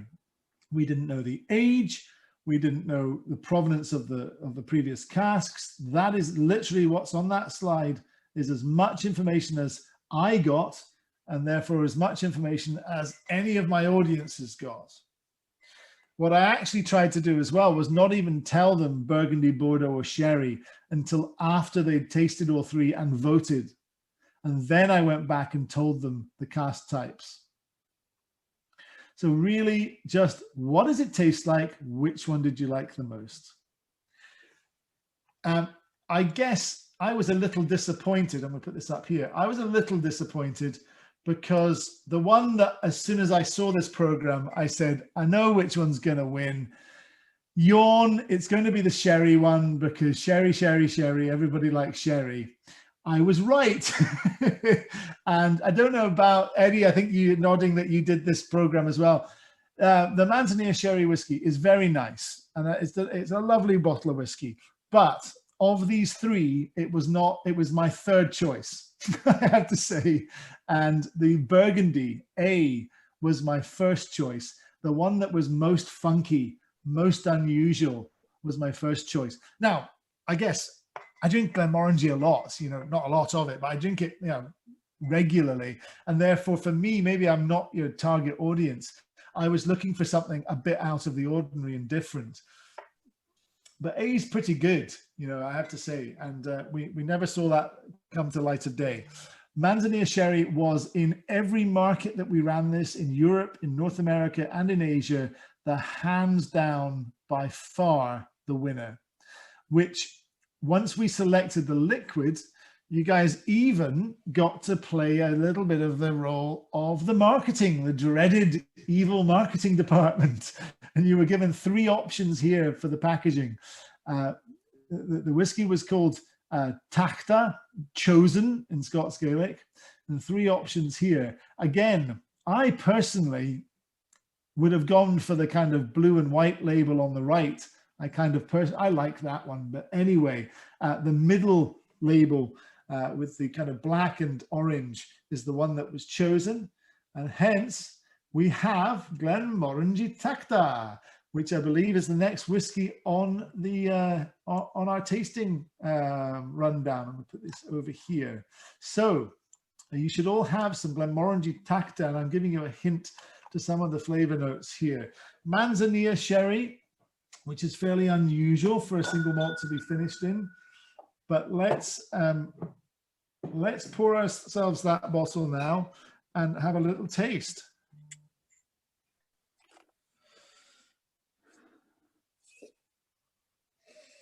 I'm talking about, on top of all these notes here, kind of rich caramelized orange.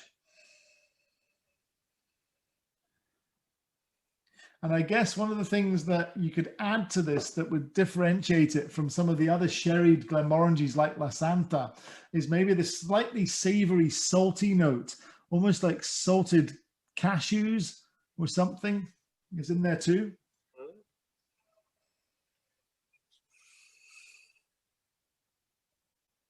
So I'll let you savor, enjoy, think about the flavors and aromas on Tachta. And I'll just tell you a little thing here. I have to be careful because Eddie in particular will probably be jumping on the first available plane and beating down my door. But when we did this project in the States, first of all, let me go back a slide, 2 slides. You see how there's 2 different sizes of those not for sale bottles, the sample bottles. The company bottled the small ones because they're Scottish and cheap, and they didn't want to give me, whopping great big samples. And then, even though we weren't selling them, the legal department for the company over here in the States said, that's not in a legal size of bottle for the US. This is a 375 or something. That's not a legal bottle size. Just in case we ever get in trouble, even though it's not for sale, we want you to not do the program because those bottles just aren't legal. So the company wanted to do the project still and quickly bottled a whole bunch more samples in full 750 ml US bottles and sent them over. I already had the other samples as well, which has resulted in me still, I think half my house is built on cases of A and B. I have so much A and B at home. It's just, I'm looking to my right through the door here and into my kids' kind of classroom setup for virtual learning. And behind the old IKEA couch that we have shoved in there is a double stack wall of A's and B cases. So if anybody ever makes it to the US post-COVID and you want to taste the ale, you always are able to send some to Belgium. Ah, there you go. Well, listen, I could definitely, what I should do is I should bring some with me when we next, we should arrange to at some point meet at the house, and I'll just load, I'll load my wine suitcase full of A's and B's. Okay. And, That sounds nice. Deal. right. And I think Amy and all the rest as well, all the staff at the house would appreciate it as well. I think so. We can just leave our address in the chat now, and you'll send them over or not? Well, you know, we could try, but I've tried my best to even send Lumsden samples of things like interesting American whiskies or things that are launched here by competitors. And it's in the last 5 or 6 years, sending anything, certainly into the UK, but I've had problems with most of Europe too.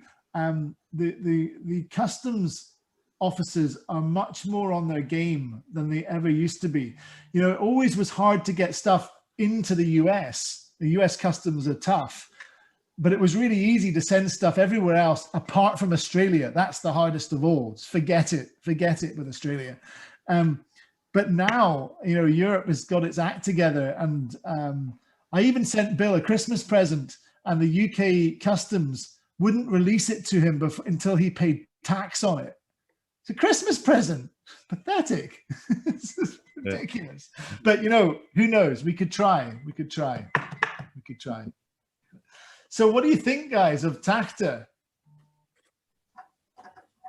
You get that saltiness coming through on there at all?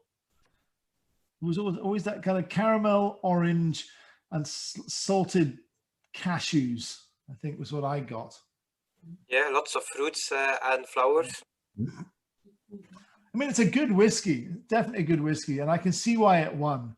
I just think maybe I'm just the kind of the salty old Glenmorangie pirate who wanted something weird and wacky. You know, I don't know. It makes me think on the very old Burgundy cask that they had with the still with the cylinder cokers. Yeah. And then also, if you ever want to approximate, very approximate, because it wasn't really made this way exactly, but Companta. If you liked Companta, I've found a little bit of home blending of the A sample and B sample can get me quite close to a Companta. So I don't have to drink all my Companta. So interesting thing about Companta, Bjorn, I see you have a bottle there. Yeah.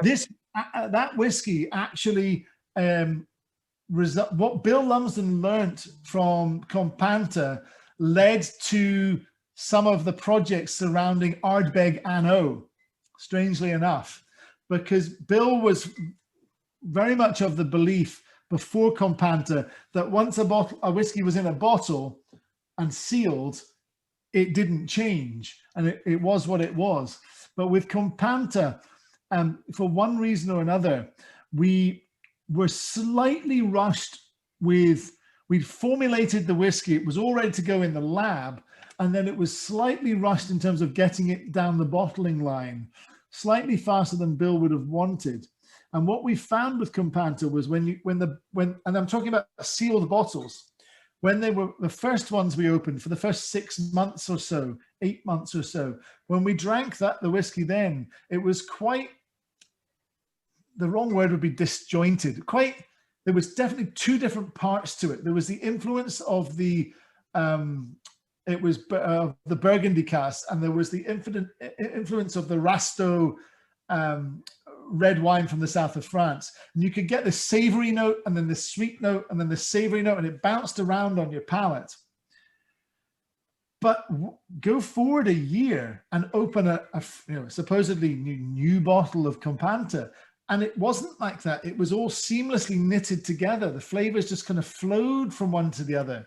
And that's where Bill suddenly kind of realized, hang on, bottle maturation in Scotch whiskies can happen here. We've just seen it happen. And maybe it happens mostly with whiskies that have been wine or sherry influenced. So when it came to putting Anno together, which had 3 very different barrel maturation types going together, the whole idea of the marrying vat that we have there built, cost a fortune, was to try and stop Anno changing in the bottle. We wanted it to be having done all its getting to know each other in the marrying vat already. So yeah, really a direct influence of, you never put the 2 whiskies together. You never think Campanta, oh, Ardbeg Anno. But in that man's head, one thing led to another there for sure. But, they were fun whiskies. Now you're talking about the private editions. My first Glenmorangie I've ever tasted was the Sonata PX, and Oh, it yes. just blown me away, and I was sold for Glenmorangie. And afterwards, I've tasted that 18th and the Artane from the private edition range, and it was just so lovely. What's the story about that Sonata PX? Is that also a marriage about the casks, or? No, it was all finished in Pedro Jimenez casks. There were no other types of sherry used, but in the similar sort of way, it influenced the current version of La Santa, wherever my La Santa's gone over here, because La Santa up until, gosh, I forget, about 5 years ago or so, maybe a bit longer, 7 years ago, was only finished in Oloroso sherry cask, as had the previous, when it was called the Sherry Wood finish, it was Oloroso sherry finished. And Bill saw the reaction to Sonalta PX and the result that it had on the whiskey. He knew that he couldn't make La Santa 100% Pedro Jimenez finished because, well, one, he didn't want to, but two, just too expensive, and we couldn't get enough casks. But he, at that point, realized he wanted to put a component of PX finishing into La Santa to give it more of that chocolatey note, that chocolate raisin note that it maybe hadn't had before.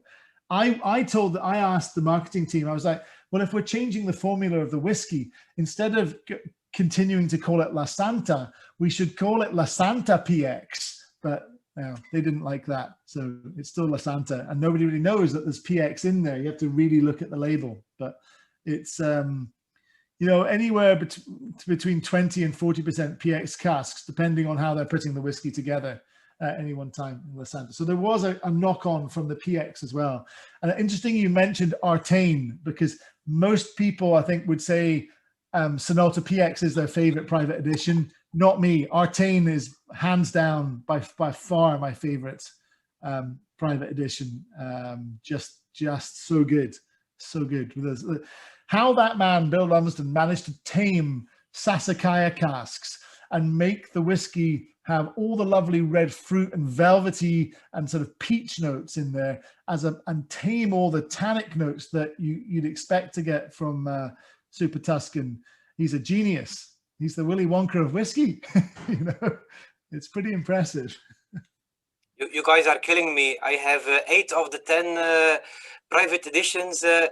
The ones I don't have are the Artane and the Sonalta PX. So they are the hardest. So I am very happy to have 2 bottles of each left at my home. Look at you. Yeah. Wow. Yeah, they're the hardest ones to find. By far, the hardest ones to find. I don't know. I think now as well the most expensive as well. I saw a little time ago that Sonata for 500 euros, and I think I bought it in the beginning around 60-70 euros. I think it was. There were 2 bottlings of Sonalta PX that came out as well. There was a very small initial batch of Sonalta PX that came out in 1 liter bottles. Yes, indeed. And that was supposed to be for travel retail, and it was just, I don't know what happened to it. It seemed like a bit of disorganization within the sort of marketing team, but it came out, and then they said, oh, no, let's bring it out domestically around the world as well. So then there was the second, either 70 CL or 750 ml in the US bottling. But yeah, the very first one, there were, if you're lucky, grab yourself a liter of Sonalta PX. That's the way to go. Can you imagine if they knew how sought after that whiskey would be if they'd ever have bottled a liter of it. It's crazy, really. There we go. I hope Glenmorangie will do another time something like that, like the Artane or like the Sonalta PX, something very, very special like that as well. I hope so. We've got a lot of experiments up our sleeves, so watch this space. Nice to know. Yeah, I'm trying to think. There's we've got at least two things launching this year at that sort of price point or less, and then a couple of things more sort of rarities as well. So yeah, definitely got some stuff. So open the borders. Yeah. Yeah. Yeah, it would be nice. So madness in our method. Well, you don't get much more crazy than this. I have to say, when I first saw this packaging, I hated it. Personally, I absolutely, and he's like, yeah, I hated it. I have come to love it, and I am man enough to admit when I was wrong. At the end of the day, it was kind of interesting to notice that the very people who had most of the people who had a kind of allergic reaction to this packaging were the same people that go around telling everybody the packaging doesn't matter, it's all about the whiskey. Well, you can't have it both ways. If the packaging doesn't matter, why do you care? So luckily, regardless of what you think about it, the whiskey is really unusual and really delicious, and goes back to some of the earliest days with Bill Lumsden in the company again. He'd done his 2-3 year stint as Glenmorangie distillery manager, and he had just been promoted to master distiller, and he was starting to do the sort of big press trips around the world. And he'd thought about the idea of Hungarian Royal Tokai casks, and he'd just actioned it, and he'd filled the barrels, and they were merrily finishing. And off he went as the new rock star, Dr. Bill, master distiller extraordinaire. And he will admit to this, he took his eye off the ball. He tasted the whiskey just before he went off on a mega trip, and he said it was sublime, but he thought it could go a little bit longer. He left it 8 or 9 months and tasted it again, and he had completely ruined it by leaving it. It had gone over the top of the hill, had become completely over-dominated by the Hungarian oak, and he'd completely messed it up. So we never saw that Hungarian Royal Tokai finished Glenmorangie. It, would have been blended off slowly in something else, so no one noticed it. He's the sort of guy, though, that doesn't like making mistakes and will keep something like that in his mind and mention it after a few beers. I'm going to get that right one day, David. He's talked about it for years with me. So it's so great to see Hungarian Royal Tokai come back, and you can bet that Bill had his eye on the ball this time. He was checking it all the time and bottled it at its absolute peak. So I hope you enjoy this. The story behind it, and it would have been the story for the first one that got messed up until it got messed up, is Bill always thought that it gave him this flash of memory to eating or smelling the baking and then eating the cake that his grandmother would bake him standing in her kitchen when she would bake him a birthday cake when he was very young. And it's the sponge cake. It's that sweet but slightly salty, savory sponge cake. It's the fruit filling sort of line of fruit. It's the not massively oversweet icing, but just the combination of all of it. So it's not as sweet as, for example, over here in the States, Americans are a bit perplexed. They're like, I was expecting it to be much sweeter. And I'm like, well, yes, everything in the US is much too sweet already. It's a Scotsman's memory of a cake, which is, about a third of the sugar content probably.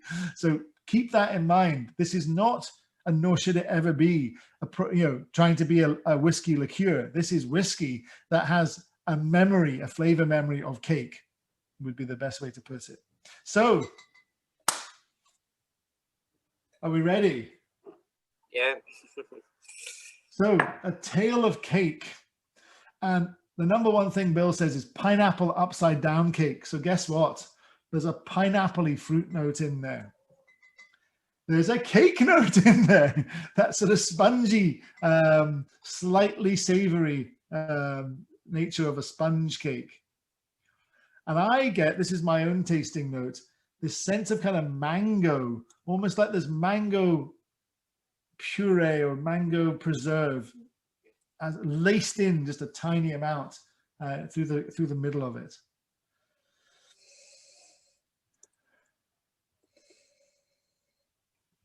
If you're a fan of Glenmorangie Nectar d'Or, you would be forgiven for thinking, well, this is just more of that, until you taste it and see that actually very similar wine production process, genetically the same oak, but growing in Hungary, and the oak is very different in its nature, and it creates a quite distinct style of wine, and it most definitely creates a distinct finish on Glenmorangie compared to the Nectar d'Or with the Limousin oak.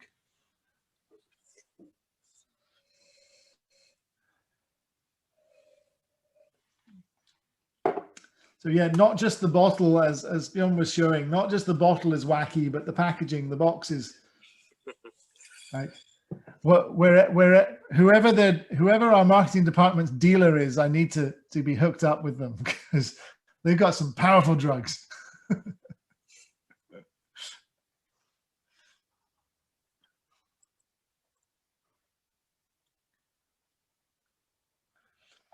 And yes, shock horror, that is a cocktail made with cake. And I have to admit, it is a darn delicious one. And that's coming from me. And I'll tell you this now, there's only one food that I don't eat. There's only one thing in the world that I just can't eat, and it's pineapple. I don't like pineapple. And it's not the flavor of pineapple, so I'm fine with the whiskey. It's the texture. There's something about pineapple. I just, no, thank you. I'm not into it. So for me, it was always going to be a challenge when I saw this was all about pineapple. And because I actually like the flavor of pineapple, the cocktail, for example, as long as I don't eat that garnish, really interesting cake, old fashioned, made with some really unusual bitters and in fact, in the US, there's a really boomed during COVID and everything. There's a company called Cocktail Courier, and you can actually order, and it comes in a box, and you have a bottle of cake and all the different components you need to make X number of cocktails. Obviously not the ice, but and it's for someone like me that's not really very good at making cocktails. It's been a great thing through last year to be able to play around and follow the little online video and make this cocktail.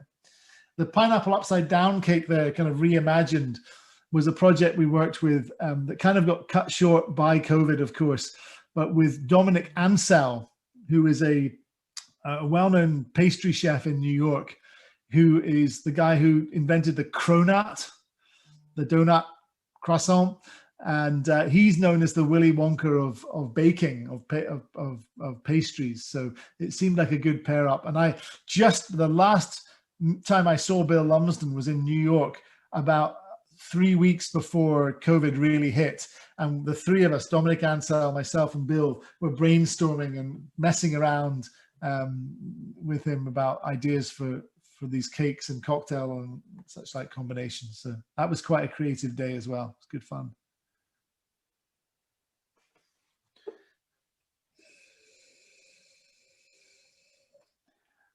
Do you get a kind of almondy note as well? Sometimes I get almost like almond flour on cake. Yeah. Something like that. Marzipan, a little bit distant marzipan notes. Some honey. Honey for sure. Absolutely.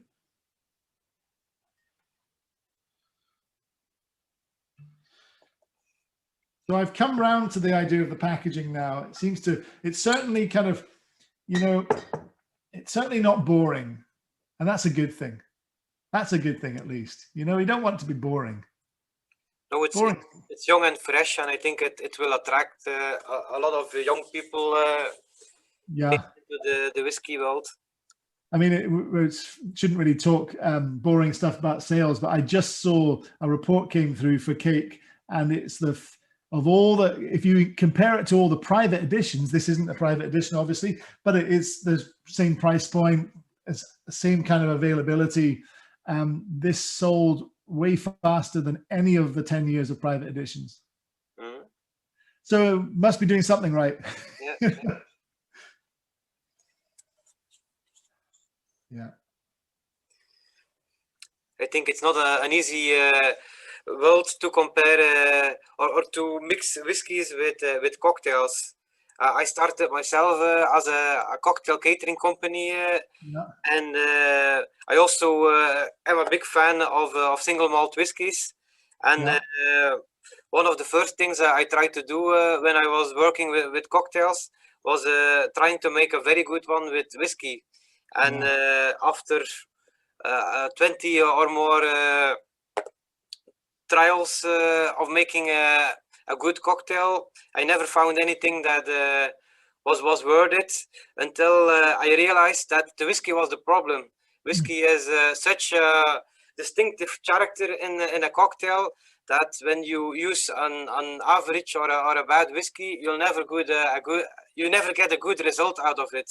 So when I started experimenting with better whiskies, the results were getting better and better. So well, watch this space.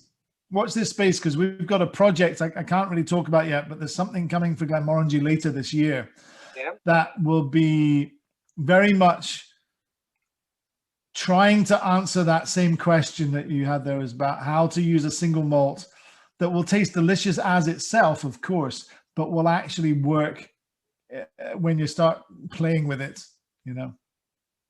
Because a lot of whiskey fans are not open-minded enough, I think, to enjoy the possibility to making something else, to make something else out of it. Which true, and I think you and I probably come from the same place where, you know, of course, nothing will really ever come close to me to tasting a single malt as it's meant to be in a glass, and really when you have that aha, that moment of wow.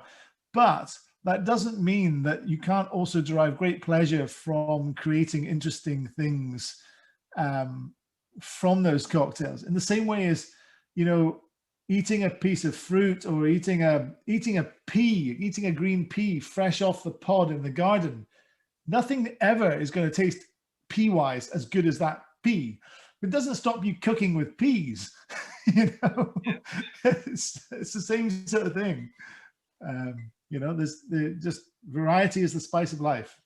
Yeah, but you can always use Irish whiskey to cook or to make cocktails. But no, I mean, Irish whiskey's for when you need to clean the windows. Whoops. For the cocktail sauce. Irish whiskey's for when somebody asks for a vodka cocktail. A bad one. Oh dear, I'm going to get myself in big trouble. All said in jest, all said in jest. Anyway, moving swiftly on to the star of the show, I suspect, at least in terms of, I haven't tasted it, I'm not going to taste it, but it's probably the one that people were looking forward to a lot, the rarity here. Single port cask. And yes, it is a single port cask because this has not been finished, I believe. This was fully matured in a Tawny port cask, which is quite unusual for Glenmorangie as well. You know, things like the Quinta Ruban were using ruby port casks, but this is one of 796 bottles ever produced from a single Tawny port pipe, cask number 6678, distilled in 89. Bottled in 2005, non-chill filtered as a 15-year-old single malt. And distillery manager signature, Dr. Bill Lumsden on there. It's a 75 CL bottle, which is interesting. That must, I'm not sure what market that would have been when it said 75 CL. I thought Europe had gone to 70 CL by that point. The US would say 750 ml, so I don't know where that was for sale. Maybe it was. Yep. It's not mentioned on the bottle or the card, so it's a bit of a mystery. Yeah. The 75 CL thing, but it may well have been just at the distillery. It may have been at the distillery shop originally, and we were maybe just trying to, I don't know, use up. Who knows why it said 75 CL. But lucky people enjoy. So why don't you tell me what you taste with this one? How about that? Well, so pour yourself a glass and tell me what you get. I've read through the tasting notes and I thought it would be fun not to put them up, actually. I'll make you guys do a little bit of work. Bjorn has the tasting notes there, so he can reveal as much as he likes over the course of this, but have a nose and a taste to see what you pick up in this.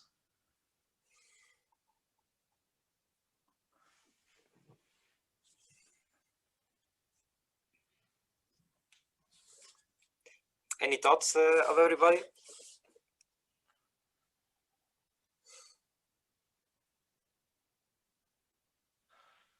Stunned silence. Yes, that might be a good thing. Frank, maybe I'll have a go. I have to say I'm struggling to get a lot of the tastes that you guys have been mentioning. I'm new to this. I have the same issue with wine as well. When I do wine tastings, people say, "Oh, there should be a hint of this and a hint of that," and I frequently struggle to identify the taste. I usually know what people are on about, but I struggle to put a name on it. But with this one, the only thing that has come to mind for me, and it might be something very silly that I'm saying, but it's chocolate. I don't know why. No. I think that was actually on the official tasting notes. So yeah, Yes, no, it is. Trust your palate. And all I would say is that you're not alone by any means, particularly in the early years of getting into whiskey. It's very hard to pick these things out. And then what you just said, I think everybody would agree with this, that you might sometimes go, I know what that is. I can smell that. That's familiar, but you can't put it, you can't connect it to the flavor memory to put a name on it. That is all of us. So welcome to the club. Don't feel bad about it at all. That's the fun of, that's half the fun of it, to be honest. Persevere. And if you really want to kind of get into nosing and tasting more, one of the things that can help a bit is, there's the Le Nez du Vin kit, but you can get the Nez de Whiskey kit. It's quite expensive, but it has loads of little vials of single aromas, and you can kind of do a fun sort of Friday night test blind, get your friend or wife or whoever to blind test you on the nose, on the single aromas, and over time you'll pick up and you'll remember what they are, and you can kind of train your flavor memory that way. Lumsden talks about it, that from a very young age he would get told off at the dinner table at home because whenever he was given a plate of food, he would pick it up and smell the whole thing before he started eating it. And I've seen him, when I'm out for dinner with him in New York, and for example, he'll pick up his food, or he'll just pick something up if we're walking through like Italy, the big Italian kind of place in New York that's like a massive 3-story deli. Walking through there with him is a disaster zone. He picks everything up and is smelling it. The security guards are chasing him around after a while. But yeah, just wherever you go, I know we're all in lockdown, but next time you get to go to a supermarket safely, and you can safely take your mask off, nose everything, nose the fruit, smell it, think about what it smells of. That all helps. I don't have, by no means do I have the best palate and nose in the world, but I've been able to get it to a point where I can successfully so far pass the Glenmorangie Whiskey Creation Team nosing and tasting test to stay on the panel. So I definitely wouldn't say I've got the best palate in the world, but a little bit of work, and you can, wherever you are genetically, you can improve for sure. That's why I think to start with, that tasting notes are always interesting to learn what you might find in it. Like in this one, the tasting notes mention nuts and spices, and I can really understand why. They talk about ginger. That's harder for me to find in it. The other word, the clove, kruidnagel in Dutch, is also mentioned. That's something I might smell in it, but don't taste in it. They also mention mint. That's also hard for me to find in this whiskey. And then always fruit, creamy vanilla, peach, chocolate, and vanilla ice cream. Those are. I taste a lot of chocolate. Yes. Really. Question, because obviously I'm not getting to taste it. When I saw single tawny port cask, I thought full maturation in port, and then the fact it's tawny port, I was just really worried that it would just be too much tannin, too much astringent, kind of drying, ripping the roof off your mouth, kind of, and taking the texture off your tongue, kind of thing. But clearly maybe not. But is there any sense of a spiciness in there? It doesn't sound like it. It is spicy. Okay. Yeah. I guess it would be lessened by the fact it's a port pipe, so the surface area to volume ratio is quite significant there. I think your description of it slightly sort of stripping the palate and the tongue. Correct. I'm getting it. Cool. It's something that I could drink a bit of, but not a lot of. Yeah. I think after a second or a third sort of generous pouring or helping, I'd struggle. Well, that's fortunate, since there were only ever 796 bottles made, right? But no, seriously, it's good to hear, to hear your thoughts on this, and that's what I expected to hear. That kind of it's a powerful, but maybe not a sessionable Glenmorangie. This bottle also specifically suggests to add a couple of water drops in it. That way you can experience a lot more fruits in it. They mention passion fruit, cherries, lime, honey, stuff like that. So that are fruits that you don't find much in descriptions of whiskies. Yeah. So definitely try that. Add some water. 53.3% and port pipe, full maturation. Probably definitely needs some of that water. I've just realized that I have been really stupid, and the slides for Signet they've dropped off somewhere in my presentation. So we're going to have to wing this with the bottle. And well, I've got some props here. There's some. Let me take this off here now. So we have some props here. I actually have some chocolate malted barley right there. So we'll talk about that, and some regular barley there. So I'll talk about that too when we get to it, when it's time. There we go. Awesome. Ooh. For me, at the finish, at that port pipe cask, is some indeed chocolate, but minty chocolate, something like eucalyptus as well.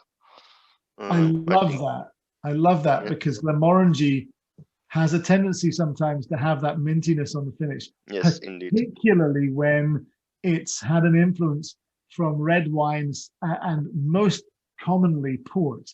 So the Quinta Ruban has a mint chocolate, eucalyptusy kind of style to the end. So yeah, I hadn't thought about it with this, but it's really interesting to hear that a tawny port cask is also giving that kind of menthol mintiness on the finish. But I think it's not that heavily port pipe, because it's not that porty. I think you really taste the Glenmorangie style still, and not only the heavy port. Okay. Yeah, I mean, Tawny port is going to give you less of the red fruit notes, isn't it? I mean, I'm not a massive port expert, but it should give you less of those red fruit notes. But I have to say, it's one of the best port finished whiskey I ever drank. Nice. I may have to look out on one of these upcoming auctions, see if I can't snag one. I'll be probably bidding against most of you guys. Yeah. Right. Oh, really. But the chocolateness is very much present. Brilliant. It's not easy because we also finished our whiskey with port. Aha. Different, several times. But, several times. It's with less result than this.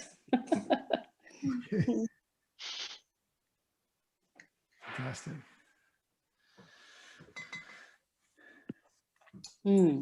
I think most of the tasting notes mentioned on the bottle we have described.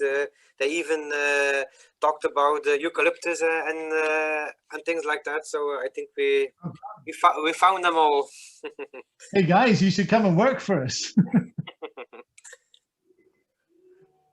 I should be careful. If I say that again, Eddie will be in Edinburgh knocking on the door. Yeah.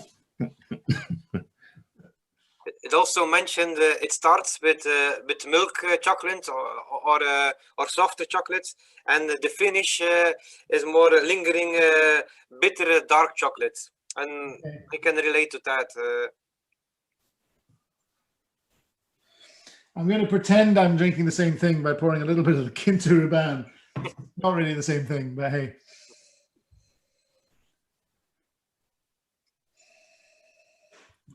Heeft die vlag nog eens met? Voor mij nog hier na te geven, wanneer is het? So, how do people feel about moving on to Signet? I don't want to rush, but I want to be respectful of people's time as well. You tell me. Looks like I'm getting a nod from Ron. It's good. Yep. Okay, so Signet. You know, this is a case of there's madness in our method, going right back to, again, some of Lumsden's earliest days with the company. I mentioned it earlier, but he basically had this idea in his mind of using chocolate malted barley, you know, this stuff, right back from when he was doing his PhD in fermentation science, and it was aware that it's been used in brewing for a long time.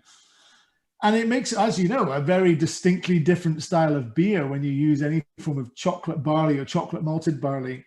And think Guinness, basically. Guinness doesn't use chocolate malt; it uses chocolate barley. They don't malt the barley, but similar idea. He was also aware that it hadn't been done in the Scotch whisky industry, and probably for good reason. Very much like the kind of German beer laws, and I'm guessing there's pretty strict beer laws in Belgium too. The Scotch whisky laws are very strict. For single malt, we get to use water, barley, yeast, and that's it. If you use just chocolate malt, the very process of making the chocolate malt is going to caramelize your sugars and starches. It's going to destroy any enzymatic activity.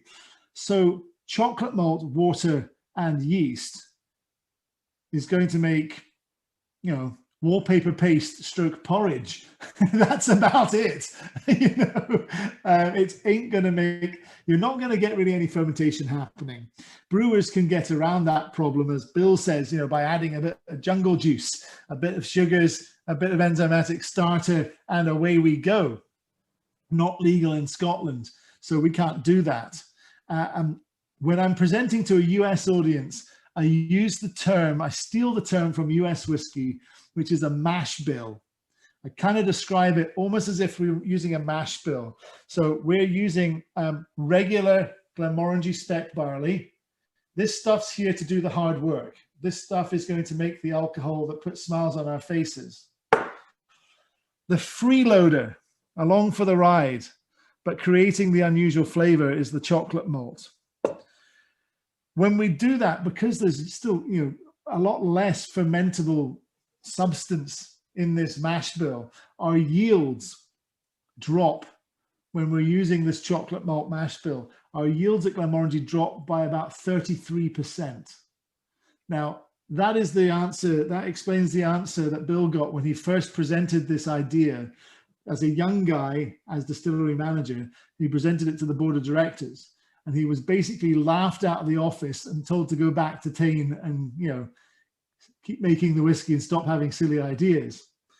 But if you've met Bill, he has always been the Willy Wonka of whiskey, and he realized that he had been entrusted with a very large barrel buying budget, which he still is, you know, a massive budget for barrels.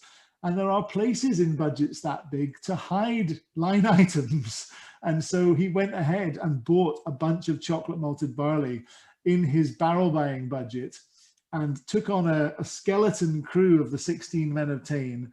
And over Christmas one year in the early 90s, they ran the distillery for the first time on chocolate malt. They barreled the resulting new make spirit and kept their mouths shut about the whole project.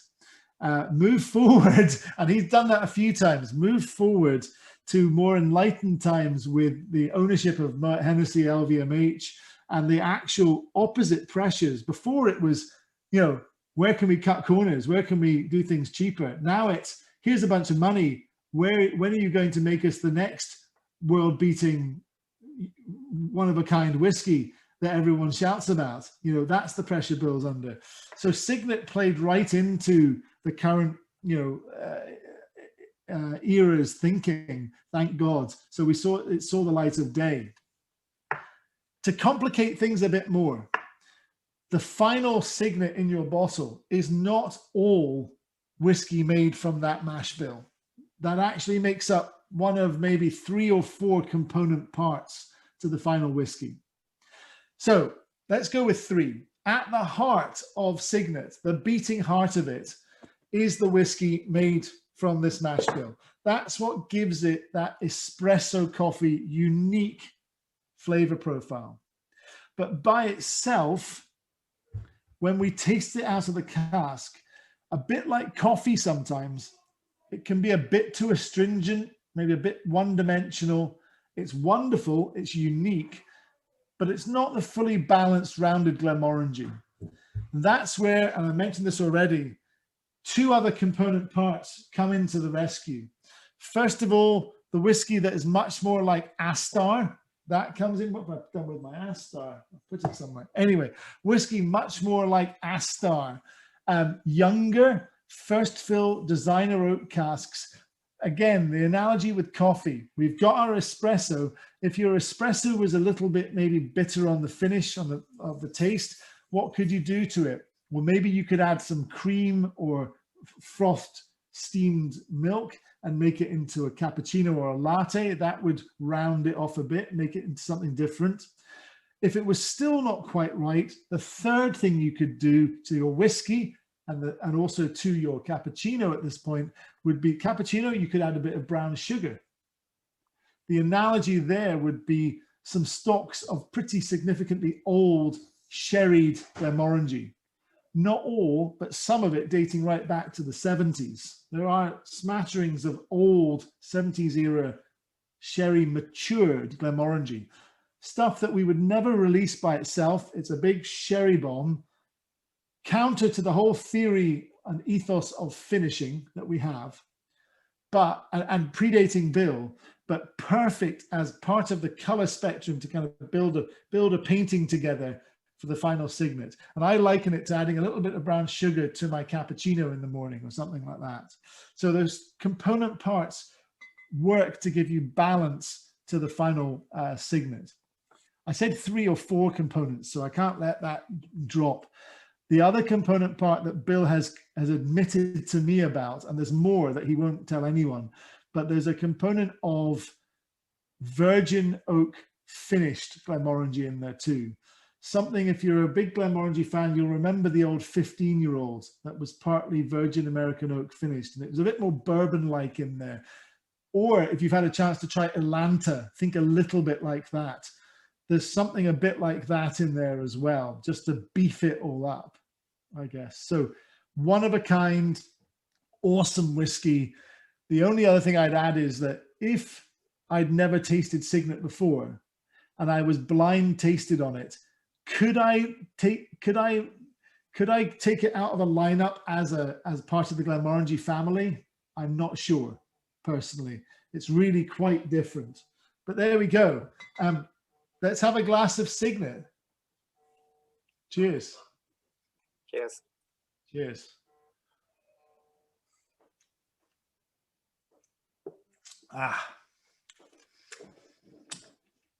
So if you thought there was chocolate on the last one, wow, right? Now we're talking, it's like cocoa beans.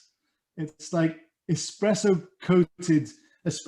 beans coated in dark chocolate that you just eat, you know, and you shouldn't eat more than 2 or you start bouncing around the room.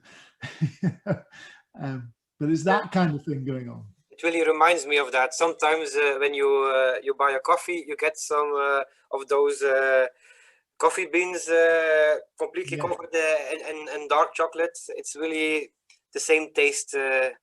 Totally. I think that comes to mind. Yeah. Somebody else said on the port cask, single cask, that there was a spiciness to it. Again, even more spiciness here. One of the tasting notes for Signet is sizzling spices. Like Bill always imagines taking a bunch of spices and herbs, dried ones, and just getting a very hot skillet or frying pan and just putting the spices on top so they pop almost and they're kind of sizzling and smoking. That kind of idea of a spicy herbal note in there. Yeah. Like that. Yeah. Thank you to whoever has to go. Thanks for being here. Appreciate it. Sorry for going so long. It's, wow, 3 o'clock here almost. This is a whiskey that I personally, we talked about water earlier. You know, first of all, I'm never going to be the one to preach to you how to drink your whiskey. You drink it however makes you smile. That's the rule. That's the only rule. If it makes you smile, you're doing the right thing. But personally, I don't add water to Signet. I don't think it helps it. It kind of flattens it. And this is going to be, the next thing I'm going to say is probably going to shock a few people. The first time I realized that ice wasn't always bad was when Lumsden himself pretty much physically grabbed me by the collar at a bar and said, "Here, I don't want to hear any more bullshit from you about not drinking my Signet on a big ice cube. I've just ordered you a double Signet on a big ice cube. Try that and shut up." Were his words. And guess what? Of course, I was wrong and he was absolutely right. And if I do anything to my Signet other than just pour it in a glass and enjoy it, I would get one big ice ball or one big ice cube and pour a big hefty measure of Signet over the top. And it does something that most whiskeys don't do. It kind of becomes a bit more mellow and a bit more nutty. So I think Signet by itself is that double is a cappuccino or with a double espresso shot in it. When you add ice, it becomes almost like hazelnuts notes in there, like a hazelnut latte or something. It's a different but delicious drink.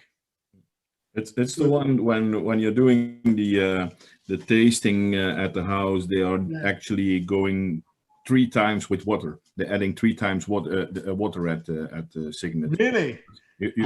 You always got a different palate then. I don't like it with water at all, personally. Yeah, but they do it. So we have to smash David next time. Yeah, well, any opportunity to smack him on the back of the head.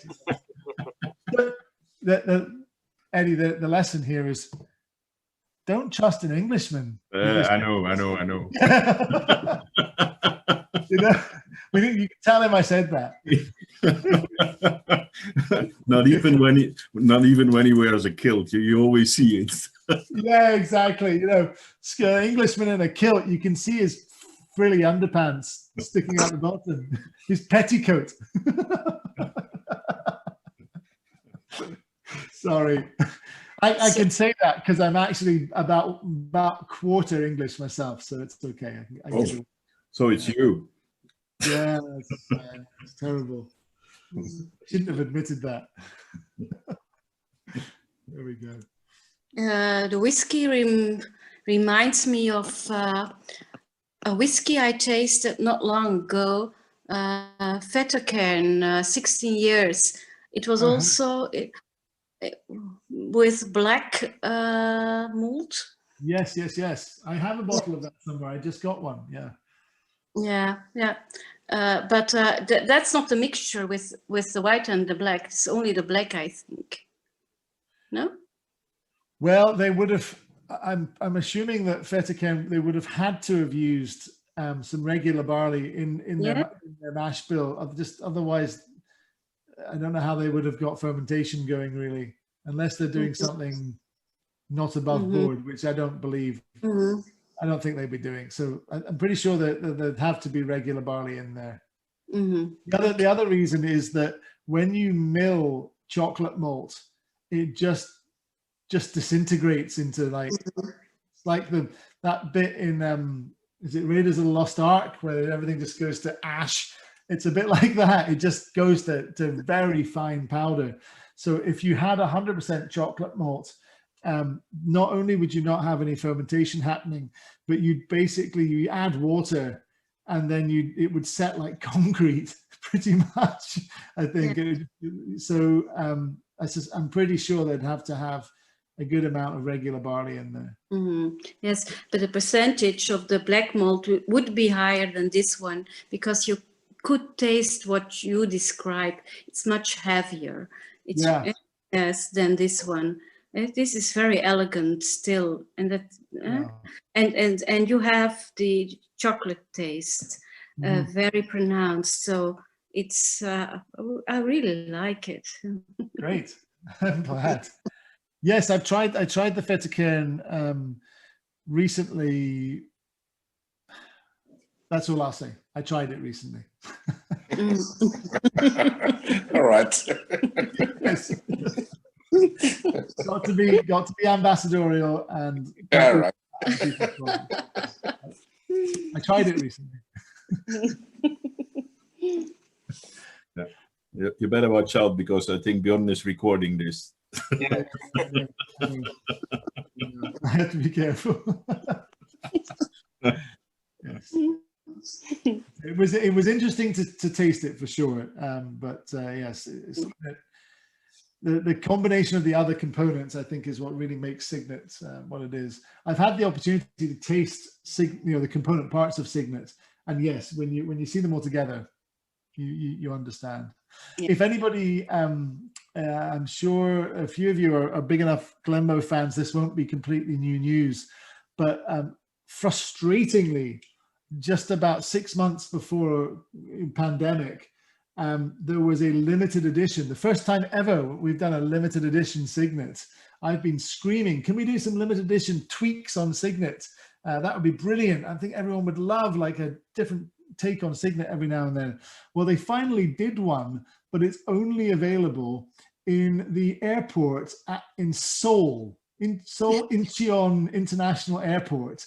And of course, now there's a pandemic. Nobody's going through Seoul Incheon International Airport. So it must just be sitting there. So I've been phoning Bill and saying, come on, Bill, you must have access to some of this stuff. Send me a bottle, send me a bottle. It hasn't happened yet, but yeah, once you get traveling, if you happen to be at some point in the future connecting through Seoul, look out for and probably snap it up. The only ever limited edition Signet, where I think they've doubled up on the kind of espresso chocolatey note. I think it's called Signet Mocha or something like that. I forget, but that was the limited edition. Yeah, cool. So, favorite of the evening? Anybody have a standout favorite? I think for me it's the Signet. The Signet? Yeah. 18. 18, yes. For me, the 18-year-old. The fourth one. Asta? For me, the Asta. Asta. Cool. For me, then the 89. Actually, Wow. Well, it's reassuring to hear such a broad range of favorites. That means we're doing something right, I would say. Yeah. And for me, it was the Takta. Takta, wow, cool. Yeah. Brilliant. Yes, so David, now we can go through the Ardbeg tasting, or well, you know what? If you guys would love to do an Ardbeg tasting, we can certainly, you know, Bjorn, if you want to talk about it, I'm up for it. You know, I don't want to. You have to turn your table then. And, well, I've got what have I got here? Supernova. 19. What have I got here? A different. We could do a fun one for sure. Yeah, but it might be very interesting. Who's up for an Ardbeg tasting? Put it in the chat, or. When is the Ardbeg 25-year-old released in Belgium? I honestly don't know when that would be, but it's coming out over here in the States, you know, imminently. So I would think it would be the same, you know, in the next 30 hopefully. We've got Ardbeg. Is Ardbeg, Mickey's Pirate Ardbeg, is that out yet with you guys? Oh, I saw something about it. I think you can get it in Belgium already. It should be launching here in the next month or so. So that could be a fun one if you guys can get hold of that. That could be fun too. That's a rye cask matured Ardbeg. So again, kind of following on from what we did with, it was actually part of the same secret project with Spios. We sent some of the barrels over to Ardbeg as well. At that point, so yeah.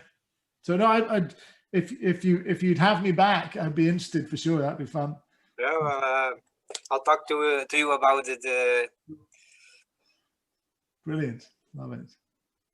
I also seen from Glenmorangie, the Malaga Wood has come out, but it's already almost everywhere sold out.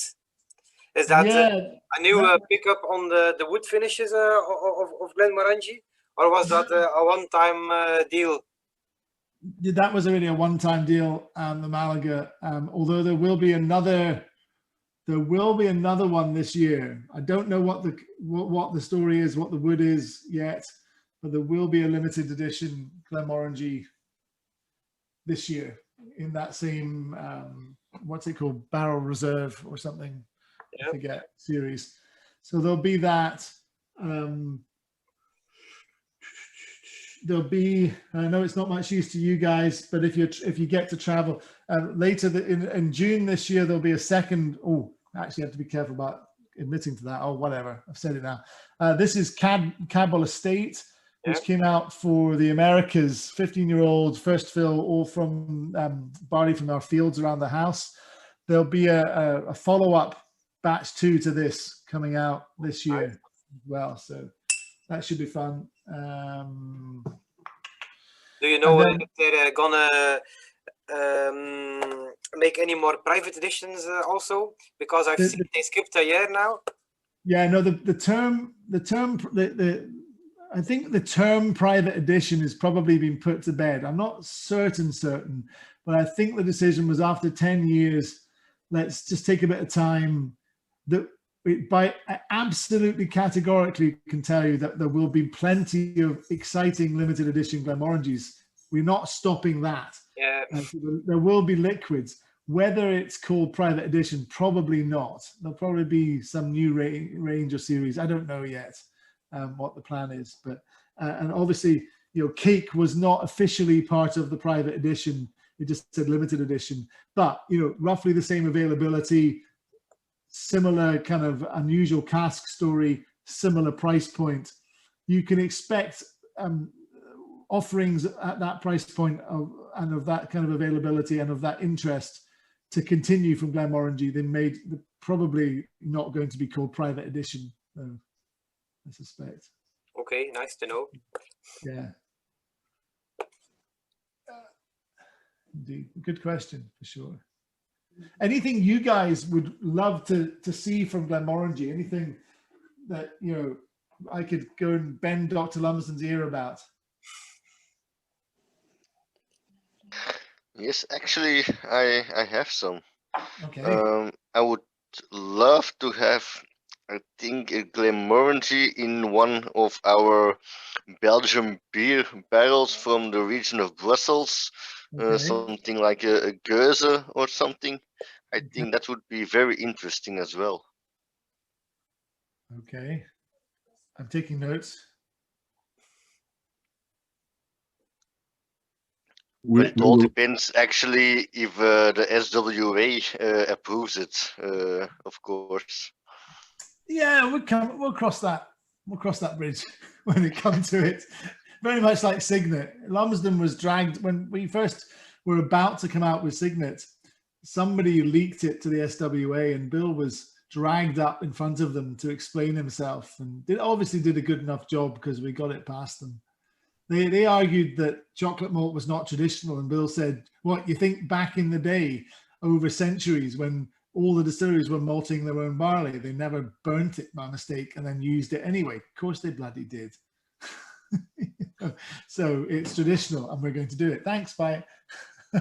But yeah, we can cross that bridge. We've got plenty of experiments going on that Bill's always said, you know, we've got, don't let the fact that it may not pass the SWA regulations stop us from experimenting. And he has yet to release a whiskey that is directly in contravention to any of those regulations. But he's always said, if there was a whiskey that spectacularly good, you know, he would consider risking it, or, you know, having the fight if it was just that good. He just doesn't think yet that any of the experiments that are that wacky have come so good that he's worth having the battle, because you can only have that battle once. You know? But you never know, it might happen one day. Yeah. Do you have any ideas about working with special editions with finishes on Sauterne? Because I tasted just the commercial ones, and I really liked it much more than other brands. Yeah. You mean the Nectar d'Or? Oui. Yeah. So we have done a couple of very kind of high-end limited editions. We have in the past done Sauterne casks. This one here, Glenmorangie Pride 81. This is all Yquem cask, but you know, expensive, and there were 1,000 bottles produced. Other than that, good question. I don't know if we've thought of working with any one particular Sauterne producer to you know. I thought you had some good connections still. Oh yes, yeah, we do. I mean, we're owned by Hennessy, and our single largest shareholder also owns Yquem. Yes. That's why, because the quality of the casks is really superior. Yeah. We're kind of lucky anyway, though, because we're buying all of our Sauterne barrels, regardless of which producer they went to. We're buying them back through Tonnellerie Francois Frère, which are a pretty darn good cooperage. So we tend to be getting good quality casks anyway. Yeah. But there are no ideas or plans of extra finishes with that kind of casks? We have, with Sauterne, nothing I know of particularly, but in terms of finishing, you know, I've read from various people, various journalists and other whiskey makers that, you know, finishing is done, what's next? We would agree, what's next? There's plenty other things to be doing, but we would fundamentally disagree that finishing is done. There's plenty more to be done that's exciting and interesting, and we are doing it right now. Can't tell you exactly what, but I was on a call with Bill last week about something that should be a pretty interesting, probably a first in the whiskey world when it finally, if we get our skates on, this one might come out in 2024, 2025, something like that. So yeah, there are lots of things in the pipeline. I'll be patient then. But it's a good one. I've noted down the idea of almost single vineyard Sauterne Glenmorangie releases. I like that. So would you be then the first distillery with the tequila casks or something? I can pretty much tell you that won't happen. Oh, okay. Lumsden was asked recently in the last few months about his thoughts on tequila casks, and his response was, "Over my dead body." he says it's just going to be nasty, is his opinion. So I don't think that's likely to happen, and probably for a good reason too. But there we go. Who knows? Who knows? But at the same time, Bill's Bill. He might be saying that, and it just be cover for him doing it. Who knows? You never know. I don't think you'll see it from us. But maybe in a secret room, he will experiment with that. Could be. If he's such a Willy Wonka like you told, maybe it could be. Yeah, I think he's always kind of walking a tightrope where he doesn't want to just do things for shock value. He wants to be fairly sure that he's going to make a delicious whiskey, and from what he's experimented with so far, he's not impressed with tequila casks. It's probably the best way to put it. So I doubt it will ever happen. Okay, thanks. Lots of people have asked that question, so you never know. I mean, if enough people ask, it might make it more likely. Who knows?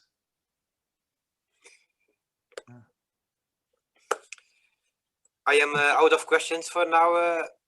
Are there any of the other participants who have questions for David?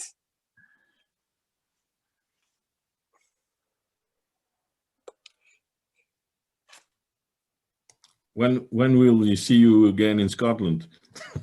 Oh man, yeah, your guess is as good as mine. I'm supposed to be in Inverness on the 10th of September, and for about a week before that, hopefully. But who knows? Who knows now?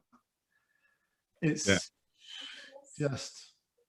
I think the board in Scotland. The borders aren't open for a few months, I guess.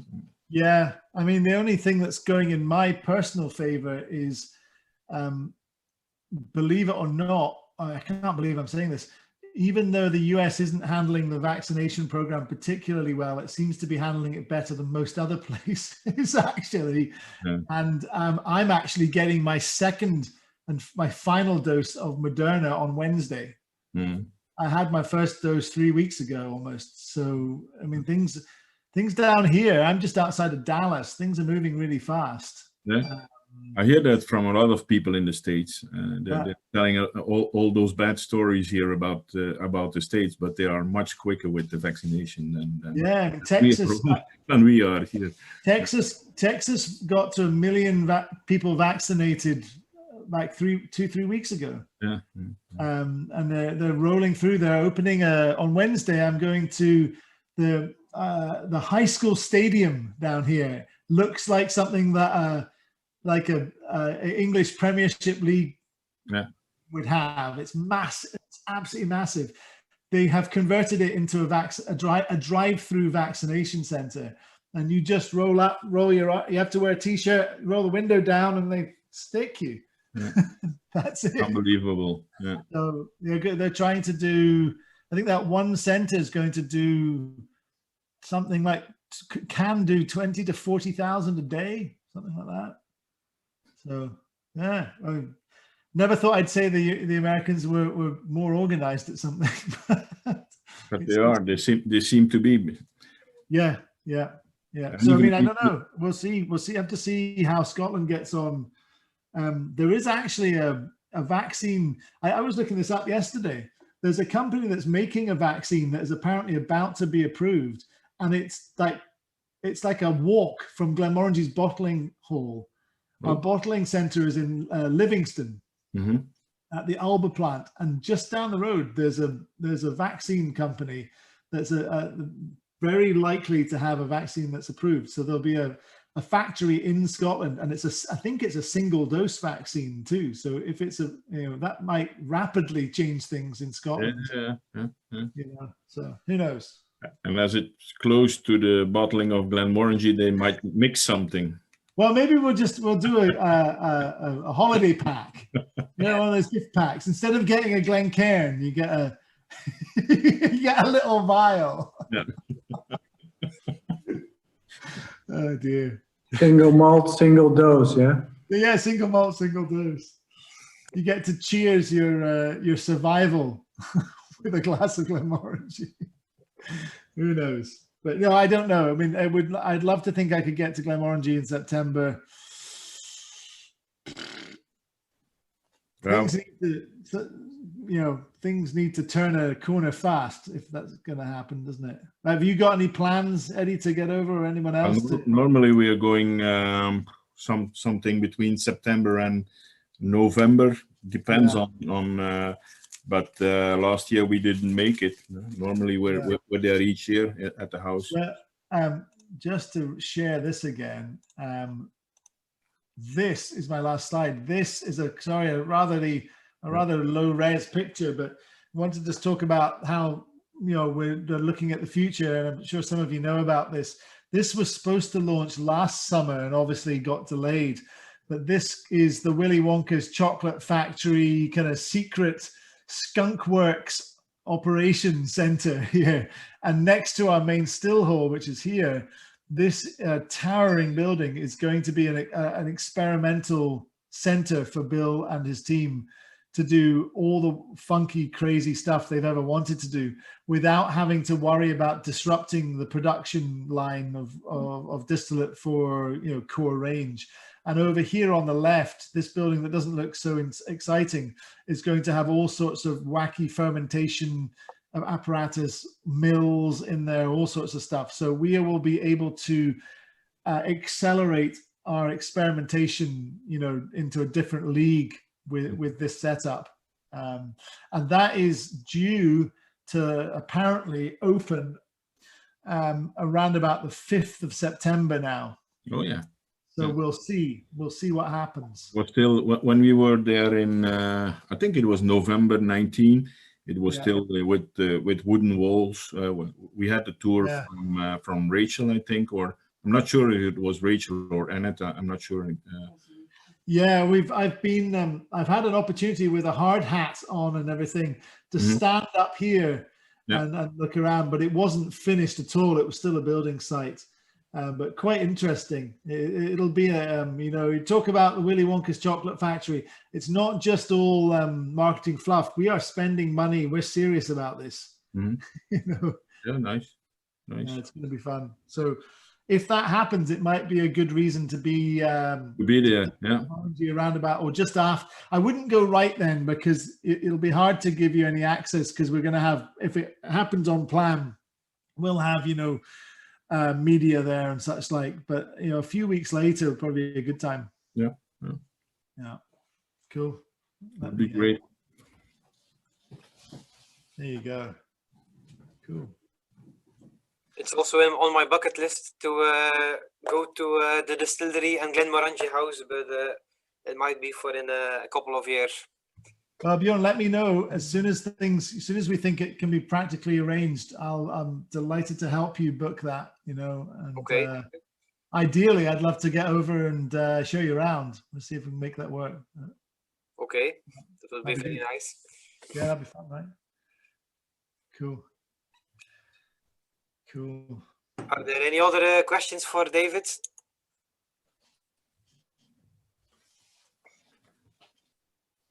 I think most people are through their questions.